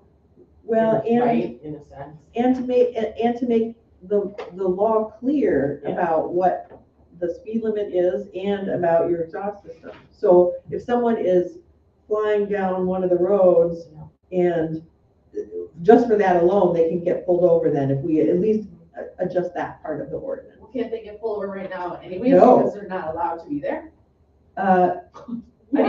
If they're, but if they're speeding on a route, is there a speed limit on? And there's no speed limits. No, we don't have a listed speed limit for ATVs other than on the trail where it's 10 miles an hour through town. That's only for snowmobiles. They come down, I don't know if they come up Oh, by maybe it Eighth is, yeah. Avenue, and then they turn on the Fourth Street, And and they some of them drive floor to it. high school, and it's almost as bad as the kids coming down Highway C and turning on in the morning time and flying down Fourth Street. They don't stop at no intersections, and there's some exhausts that are just loud and shit. I would suggest this, I mean, this is for discussion only tonight, but it seems like this is a heated topic. Why don't we, I mean, you keep talking about those two that we can vote on. That But we can't vote on it tonight because it's not on the agenda to vote. Oh, okay. It's just discussion Okay. tonight. Okay. I think he's just trying to get a sense of where council is on the topic so that we know what sort of ordinance to draft or what changes to the ordinance we would like to see drafted. Scott? My suggestion would be, just to show of hands essentially, take a straw poll as to where everyone's at. If you're open to letting them be everywhere, raise your hand, and then if there's not a majority on that, if you're open to at least, this will require a little bit of work, but the next option is if we can do it just from their home to the nearest route, if that's acceptable, that, just so we know where we're at, so we can draft an ordinance, and we can present that the next time. All right. And before we do that, I see Tom, Jared, and Mary. Okay, Tom? I could see doing that, as long as we enforce the speed limit and making sure that they have stock exhaust. The speed limit should be the same as the snowmobiles, which is 10 miles an hour. Okay, Jared? I would also suggest that we add in there that anyone under 18 should have a helmet. I think That's required by statute. I thought it was 16. And it's 16. I think it's, statute is 16. And I can look in to see whether we can be more strict than statute on helmet requirements. If that's something you'd be interested in, but that is regulated by statute. Mary? The only thing for me is just to, we don't want to become a city of tickets. Plus, we don't have a police force to run around and be the monitors of it. So that's where a lot of, the enforcement there's more important things to do. But on that same note, how many people know where the damn trails are anyway? So it's not like people are coming into town and looking to see where the trails are and where they can go. And again, it goes back to enforcement. So if you don't have much. And communication. Yeah, but I mean, we don't want to be ticket city and like you're saying, a lot of people come from mid and they're used to being able to go like, well, I'm not saying everywhere because I don't want to really see them on 13, but yeah, if you could disperse them from going past my house all the time. Yeah, not in my backyard, right? Okay, go ahead. I would just, I think, and I have nothing against Harley Davidsons, but the amount of noise pollution that comes from them running through town is way more than what four-wheelers and. I'm just saying a major highway in general. I don't, that's I mean, not where I want to see them, but. They're just noisy. Harleys are, which is fine. I don't see an issue with the noise. And then, does anyone have a sense on the county opening County C? I know that was postponed, but I don't know. They're gonna open that up to ATV and UTV traffic. Potentially. So if we didn't open our roads, then they would get to our city and come to a dead end. Is 8th Avenue a current route? Yes. I think it Yep. is, yeah. Uh, There is a currently way to get in. Have access that gets to the trail system out on sea. So while you're still looking, Max, at the ability to do There that is one not thing. there's not a specific authorizing statute that allows residential access or municipality to have residential access for ATV, UTV routes. Like But it there is doesn't, but it doesn't say we It doesn't can't say either. you can't, no, but Could be a test it, case. it could.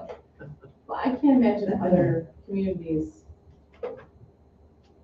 Well, let's go ahead and take our straw poll, so we have some idea of what we can, ask to proceed with. Who is in favor of opening all the roads, to ATV and UTVs? We have 1, 2, 3, 4. Who is in favor of access from residences to the trail and route system that exists? 1, 2, 3, 4, 5. Yes, I'm gonna say 4, but then I'm gonna say 5 in parentheses, so they realize, yeah, that's an add-on. Who is in favor of just modifying the ordinance to include a speed limit and stock exhaust, but leave the routes the way they are currently? No one just wants to do that. And is there anyone who would like to include a helmet requirement beyond the state requirement of 16? If we can. If we can. So 18 and under. 18 and under. Yeah. Or So- under 18. Under 18, Just for if the possible. fatalities involved, no helmets. So Sure. If you don't have a helmet on, that's, anybody would have a helmet on.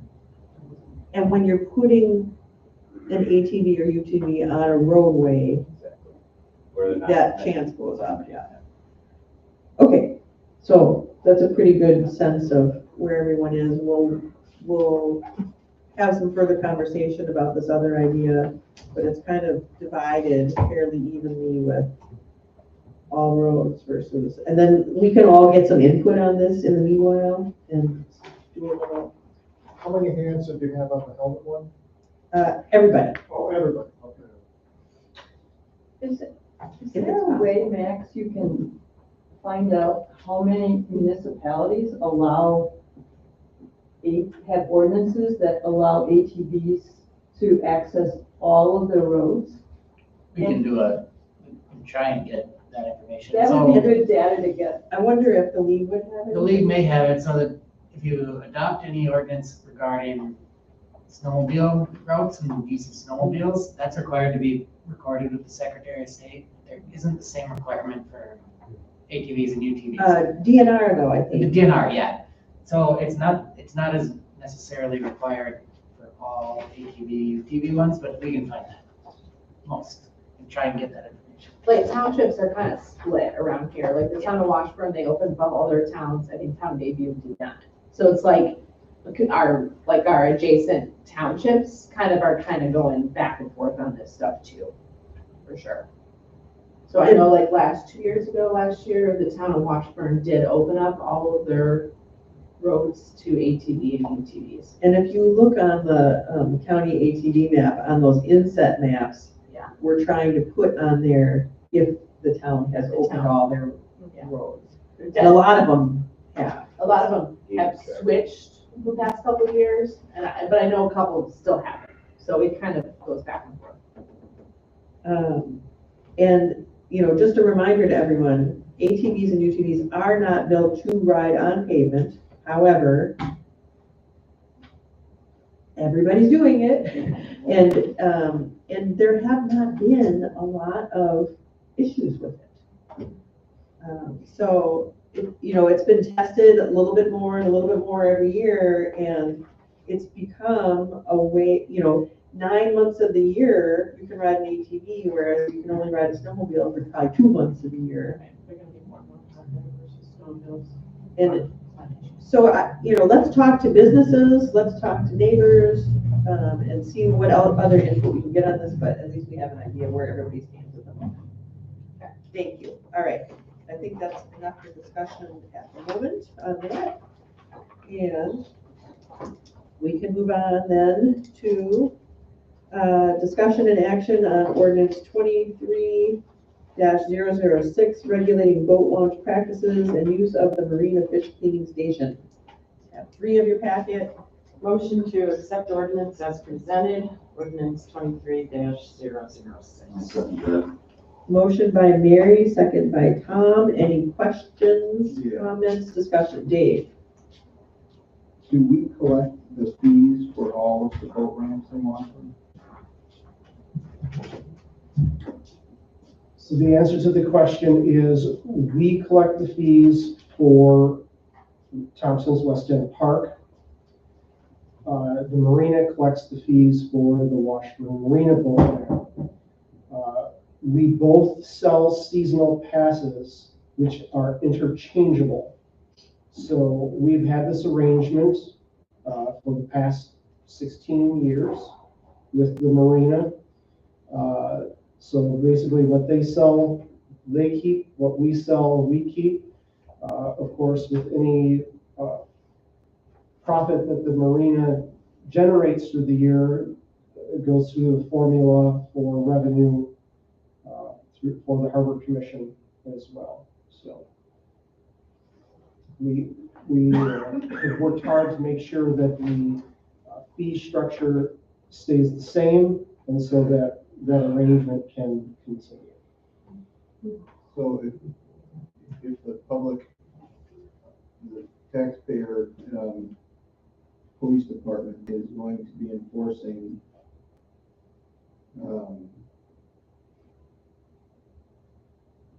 the passes that are for private use, or the revenue collected for those passes is for private, a private entity. How do we get around that other than the city of Washburn collect all of the revenue for both ramps? That facility is a city facility. We simply have a contract for a private operator to manage it. Right, so if our police department is enforcing a fee, non-payment of fee for a private, that money is going to a private entity, it would be like,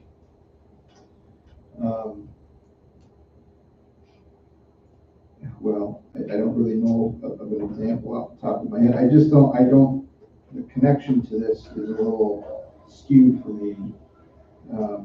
And I understand it. I understand the whole thing here, but I think if we're gonna go down this road, I think the city needs to collect all of the fees for those boat ramps, for both boat ramps, and not share them with anybody. Because it kind of puts the police department in, and this is just my opinion here, in more of a sense of a private security force, that's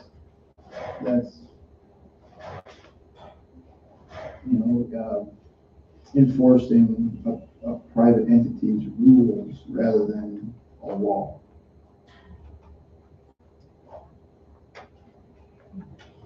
But the purpose of the ordinance is that we, as it is still a public facility, we still have the ability to establish rules for that facility, which is what we are attempting to do. Well, a rule and a law are two different things, right? I mean, It's an ordinance. we can have rules, right? Well, right, an ordinance, right, would be a law, but a rule is something else. So it's the rule down there. If that was a private boat launch, it would be a rule that in order for you to use it, you have to pay, right? That's their. But it's our ordinance. Right, but it's our boat ramp and it may be our ordinance, but someone else is collecting the money off of our property. Is what I'm saying. Our police department is then going to be enforcing rules that we have no benefit from. Well, those fines will come to us, wouldn't they? The fines would be paid to the city on any tickets, of course. Well, and the revenue does eventually come to the Harbor Commission. Right. Or, that's what Scott was saying. It goes into the revenue collections and then gets separated out according to whatever our contract says with revenues. for any profit that the marina makes at the end of the year, yes, there's a revenue generating formula. For example, last year, the Harbor Commission collected some, I believe it was, for the past couple of years, it's been in $120,000 to $140,000 from the marina. Okay. So that's, the boat launch is part of that.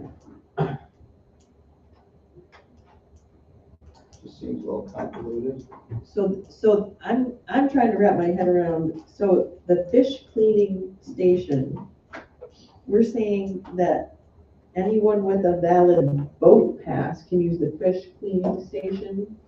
Correct. What if you're fishing off the coal dock?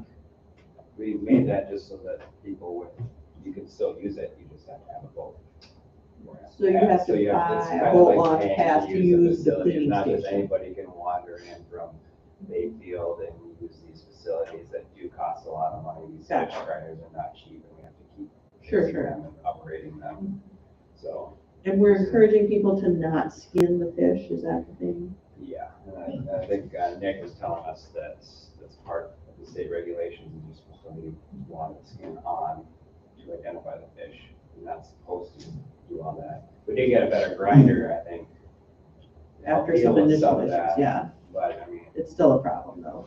yeah. So if we want people to use it, but just don't want everybody to use it. If they do want to use it, just pay them both fee. Okay. So Recoup it's a some of the boat costs launch on- slash fish cleaning Yeah, 'cause station. the Harbor Commission has to pay to fix that. Gotcha. There's a question Go ahead, Tracy. here is, so, I mean, we use Washburn for boat launching, and I see a lot of power.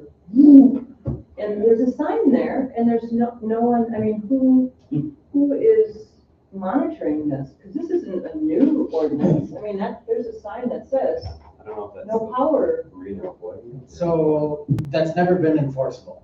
There's a sign requesting people not to power load, Okay. but there's never been a Harbor Commission rule or ordinance in place. Okay. So now that's why It's this- in here, now it's in. Correct. So who's So- going to enforce it? Now the city has the authority, the police have the authority to write a citation for people who are power loading. And we had discussed whether we wanted to allow repeat offenders to essentially block their ability to get a boat launch pass. We didn't think, I I think the see it discussion at down there that a lot. time was that it wasn't necessary right now to add that in. But if it continues to be a problem after they get one or two citations or something more than that, then we could add that revocation of their boat launch ability. So there is, though, it's quite strict what we can do to prohibit people from using a lake. You can charge fees to offset the cost of operating it, to actually prevent someone's use of the public trust in the water is a very high burden that is required to go. So the thought was that adding this in a monetary penalty would be sufficient to deter people from power loading. Just curious, Max, and Jared too, when it comes to if there's been any discussion, because you're asking, who monitors it, and then they're short-staffed too, it's busy down there. But, not being one of them, but people are running around with their phones and filming all the time. Is that acceptable to bring to? Yes, Okay. if there's evidence or proof of violations of any ordinance and that's presented to the police department, they can issue a citation based on that. Okay. They don't need to be the ones who are there and actually catching it. If they will, I don't know, but legally that'd be sufficient. Good, okay. Good to know. Thank you. So I also have an issue with the power loading thing. There are some trailers that are drive-on trailers. They're not roller trailers. And so, for instance, my boat, I have a drive-on trailer, which kind of gets the boat centered on the trailer. And I can power load on that trailer if I, at some ramps that allow it. But if they don't, what I do is at idle speed without throttle, just put onto the trailer, which is in no way any different than you starting your engine and leaving the ramp under power. Sure. So, but as it's defined here, is defined as the boat's motor to assist in loading and unloading. Okay, gotcha. So, if we can, Make that more specific to yeah, revving your engine Because almost everybody uses their motor. a little bit. A little bit, Yeah. right. yeah, So I think we just have to be a little careful. With that That's a wording. good point on how it's yeah. worded. I don't know how to word it differently, but very, Use of a boat's motor to assist in loading. Every 2 weeks. So. most people use their motor to, at least. I Center don't their boat on the trailer, get it up, especially when you're alone. So more specific definition. Yeah, that would definitely have to be more specific, What, because that goes on all the time down in West End, it's not really gassy. so what's your proposed definition? Well, Because right now, we don't need to come bring back, we can solve this problem Right, right I now. mean, without, Well, we're not defined as the saying- use of boat's motor, Greater than idle speed? greater than idle speed Yeah, that's without fine. the use of throttle control or something, I mean. that's specific. What about specific RPM? Well, Different motors have yeah. different.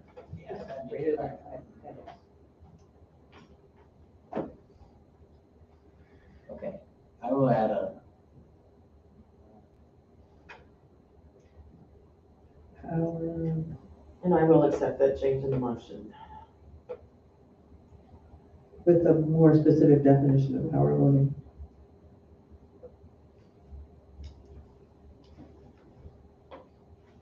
Oh, yeah, that didn't help. so if I put in power loading is defined as the use of a boat's motor at greater than idle speed.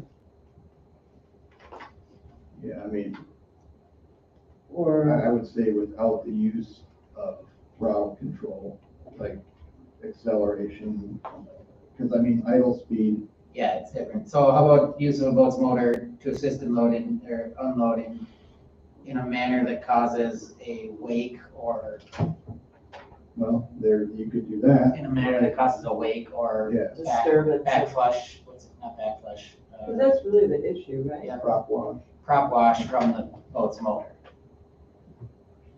sure. Okay.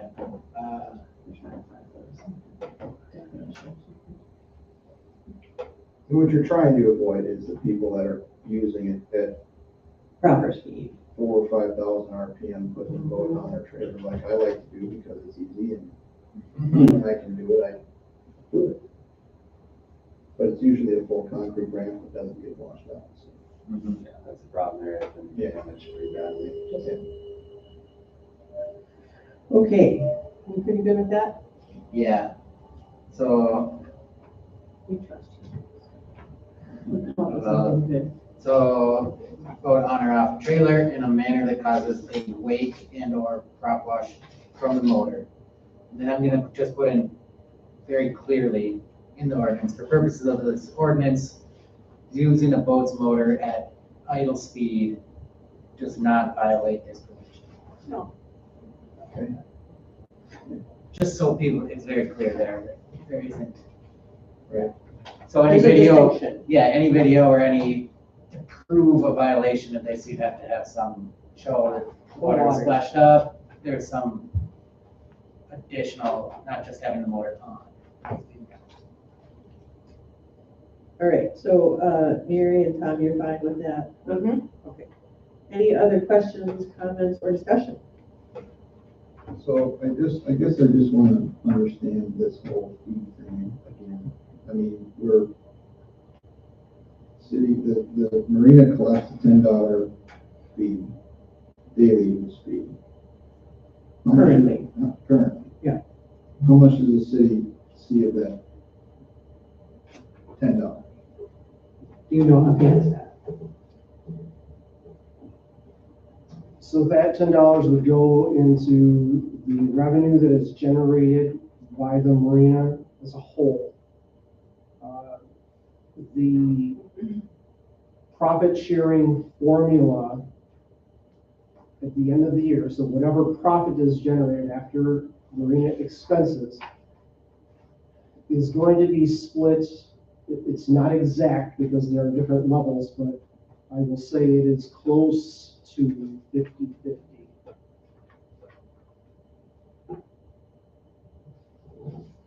So that's the current situation, and we're just adding the fish cleaning option Right. I just, to the same situation that's already happening. I mean, I get if somebody is stealing the use of something. Yeah, all right. I mean, I guess I'm fine with it. I get it. I mean, I understand it. I just want to be careful that we're not using our publicly funded department to enforce, profit revenue for a private entity. Well, and the profit part of it is going at least in part, so the part that the city isn't getting directly is going at least in part to expenses of the marina, which is a city-owned facility, not towards the salaries of the people working there, because that's a separate part of the contract, is that correct? Or does the salaries, is that part of operating it? That's part of operating expenses, so they maintain that boat ramp, keep it clean and anything. The city is responsible for capital repairs, All the basic expenses. So we're in essence paying for the service of collecting the fee, and then we're getting part of the fee still. Right, so I mean, that's kind of what I'm getting at, where the city's gonna have to pay for a new boat ramp, in which, at some point, right, that we're gonna have some major capital repairs there, of which we're only collecting 50% of the fees, and we're using our public law enforcement agency to enforce the fee collection. So how is that any different than hiring a company? So we're gonna pay them $100,000 to manage it, and the city collects all the fees, all the slip leases, all of that, and we pay them $100,000. That's it's the same thing, it's just they get the money first and then share it with us afterwards. Versus us getting the money and paying them. Paying them. Unless the city's gonna have a direct management of all operations within the city, all the marina and everything else, there has to be some payment for those launch fees. And since we're not changing anything than what's already happening, I don't really want to go on too much further with this discussion, No, but I'm just saying, it just, I don't know, it seems like things aren't, like they should be different down there, but that's for another discussion. I was gonna say that could be part of the next negotiation. That'll give you time to look into the history at the marina level to the company or the person that used to run it beforehand. Right, I think though, I mean, I'll just throw this out there, I think we either go one way or the other, it either becomes all private, or What do you mean by private? sell it. Oh, the marina itself? Yeah. Okay, we're not. Okay, we are I'd like to move on. So on topic. That's not on our agenda, so we're not gonna go there. I'm just saying that is just a convoluted situation where we're not collecting all the fees. Do you have any other specific No, I questions don't. on this particular item? Yeah. Okay. All right, All all in favor? Aye. Opposed? Motion carries. All right, we're gonna move on then to discussion and action on proposed 2024 general fund, capital, and debt service budgets. You have 4 of your packet. I'll make a motion to accept as presented to get it going. Second. Okay, motion by Mary, and this is this like a tentative approval? Yes. So motion by Mary, second by Jared for tentative approval of these budgets. Any questions, comments on this item? I think personnel and finance has looked at this in detail and crunched numbers and made some suggestions for how to deal with the challenges that we're faced with. And Mary, just an FYI, we just made another meeting set up for to continue down this path, so. For the capital planning or? Yeah. Mainly capital. Okay. So does anyone have anything specific or anyone have any comments that's on personnel and finance to share? Well, I mean, we dealt with it by decreasing the percentage of the raise from 4% to 3%. And then did a couple line item shifts that made sense. So we got it down to what was an extra $2,000, I think, from the original. Right, Scott? As opposed to 21, Yeah, which was something like. yeah, 21. Well, thank you for helping get us that much closer. Anyone else? Comments, questions? Seeing none, all in favor? Aye. Opposed? Motion carries, and that will go forward as is done to The next step, next month, we will have the tax levy approval. So we will lock that component in. If the, I mean, this is your opportunity. If there are any other changes that you wanted to make or bring up, this is when you would do it. This budget, as I had mentioned, does include that extra EMT position. And at some point, you know, if you're, so I take it from this motion, you're moving forward with that. Now, we're not going to completely finalize this thing until December. But I would like to, if this is the direction of the council, at least begin the advertising process soon for that position. Understanding that I will not make a final offer on that until final budget is approved. If there's any objection.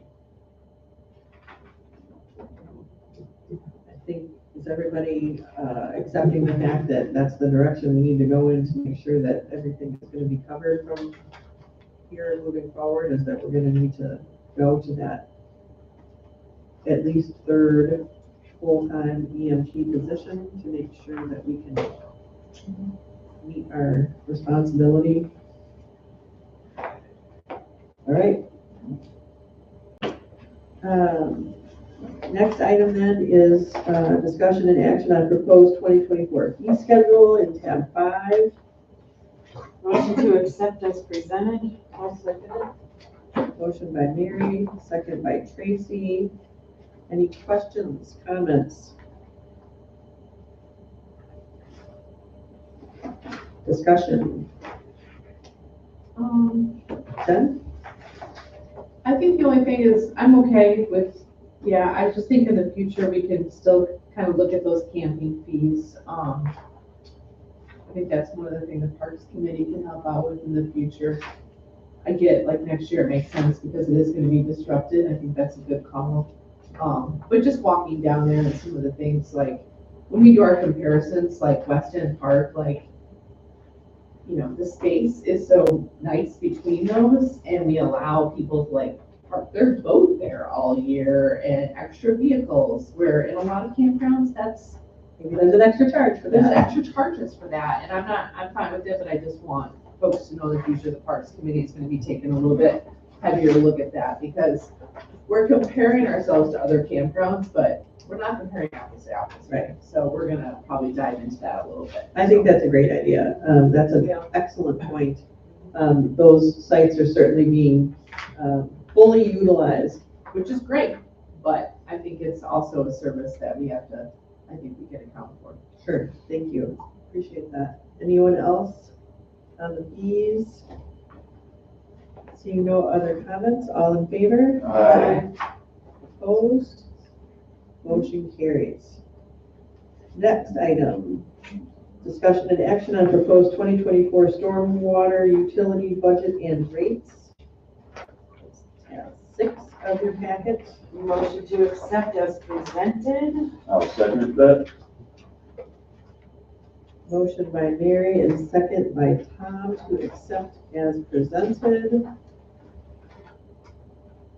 Any questions, comments? Scott? Does that motion include the formal rate increase? Oh, I'm sorry, correct. And Tom, yes, you're Yeah. good with that? Go ahead, Jen. In your note, you say like the Public Works has been addressing a number of stormwater issues in the city. And there'll be significant stormwater costs associated with the Basil Street project. When you say that, like, what's the major issues? What does that mean? I hesitate to put Jerry on I the know, spot. I'm but- trying to get his eye over there. I can tell you one of the most common complaints that we get from residents is related to drainage and stormwater issues. And I can think of probably at least a half dozen different stormwater projects this summer alone that Public Works has been addressing to improve. Okay. So they've really been doing a good job in trying to do that, but I know that there's many more out there.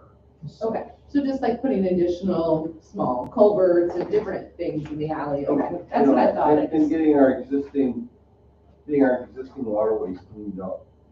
That's a big thing. Let them go so long and so grown and choked off. And if you notice, we've started on the lower end, we're working our way up. So as we go up, there's gonna be more and more. There's a big concern on drainage. It's probably 60% of our complaints. Is Yeah. drainage.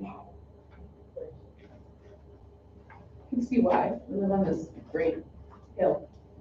So, yeah, okay, thanks for that. Just was wondering if there was something I wasn't aware Okay, any other questions? Seeing none, all in favor? of. Aye.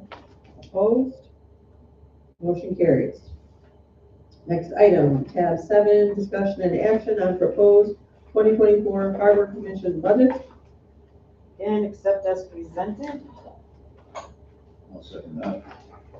Motion by Mary, second by Tom to accept as presented. Any questions, comments, or discussion? Thanks again. Good night. Thank you. Jared, do you have any comments? As you can see in notes here that we put a line item in, there was a lot of interest in the commission to start getting a few more slips back in the city's hands as an investment and to, start making us some more money, I guess. And seems like we had the money in there to allocate for this, to just be ready, because if we didn't have this in the line item, we're not able to pounce when it's open. We wouldn't have the chance if we didn't have the money available, so get that, just set it aside just in case. Good foresight. Any other comments or questions? Seeing none, all in favor? Aye. Opposed? Motion carries. Next item, discussion and action on Personnel Finance Committee recommendation to adjust holiday leave policy for full-time EMT staff.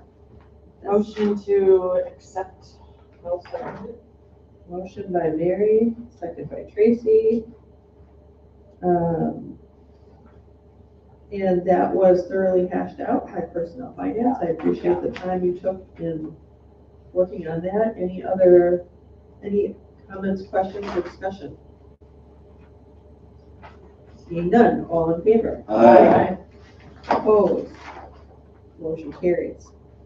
Next item, discussion and action on street use permit for Halloween parade on Washington Avenue and West 8th Street on October 28th from 1 until 2:45. Washburn Chamber of Commerce petitioner. So moved. Second.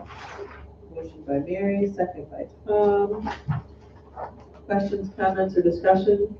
I would like to see Chief Johnson out there doing the Thriller dance again. That was really the best one that I saw. Anything else? Otherwise, all in favor? Aye. Opposed? Motion carries. Next item, discussion and action on approval of Class B beer and Class C wine licenses to Patricia Holman, DBA Fat Radish, at 905 West Bayfield Street, Patricia Holman, agent. I have one question. Uh-huh. Can we combine this one and the next one and do one vote? I have asked for a contingency on this one. Yeah. Oh, Okay. If you look at the. oh, that's right. So this one, Chief was not able to, They're inspect not, they're not. because they're not open Yeah, yet. I don't- They're doing the So this one would be contingent, on that. So let's keep those separate. Is there a motion with that contingency? So moved. Second. Motion by Mary, second by Tom. All in favor? Aye. Opposed? Motion carries. Next one, same thing, but for Harbor Table LLC, DBA Harbor Table, 130 West Harborview Drive, Jeffrey Moberg, agent. So moved. Second. I got Tom and Chris, so Mary, motion by Mary, second by Tom. All in favor? Aye. Opposed? Motion carries, and we are adjourned. Go Packers!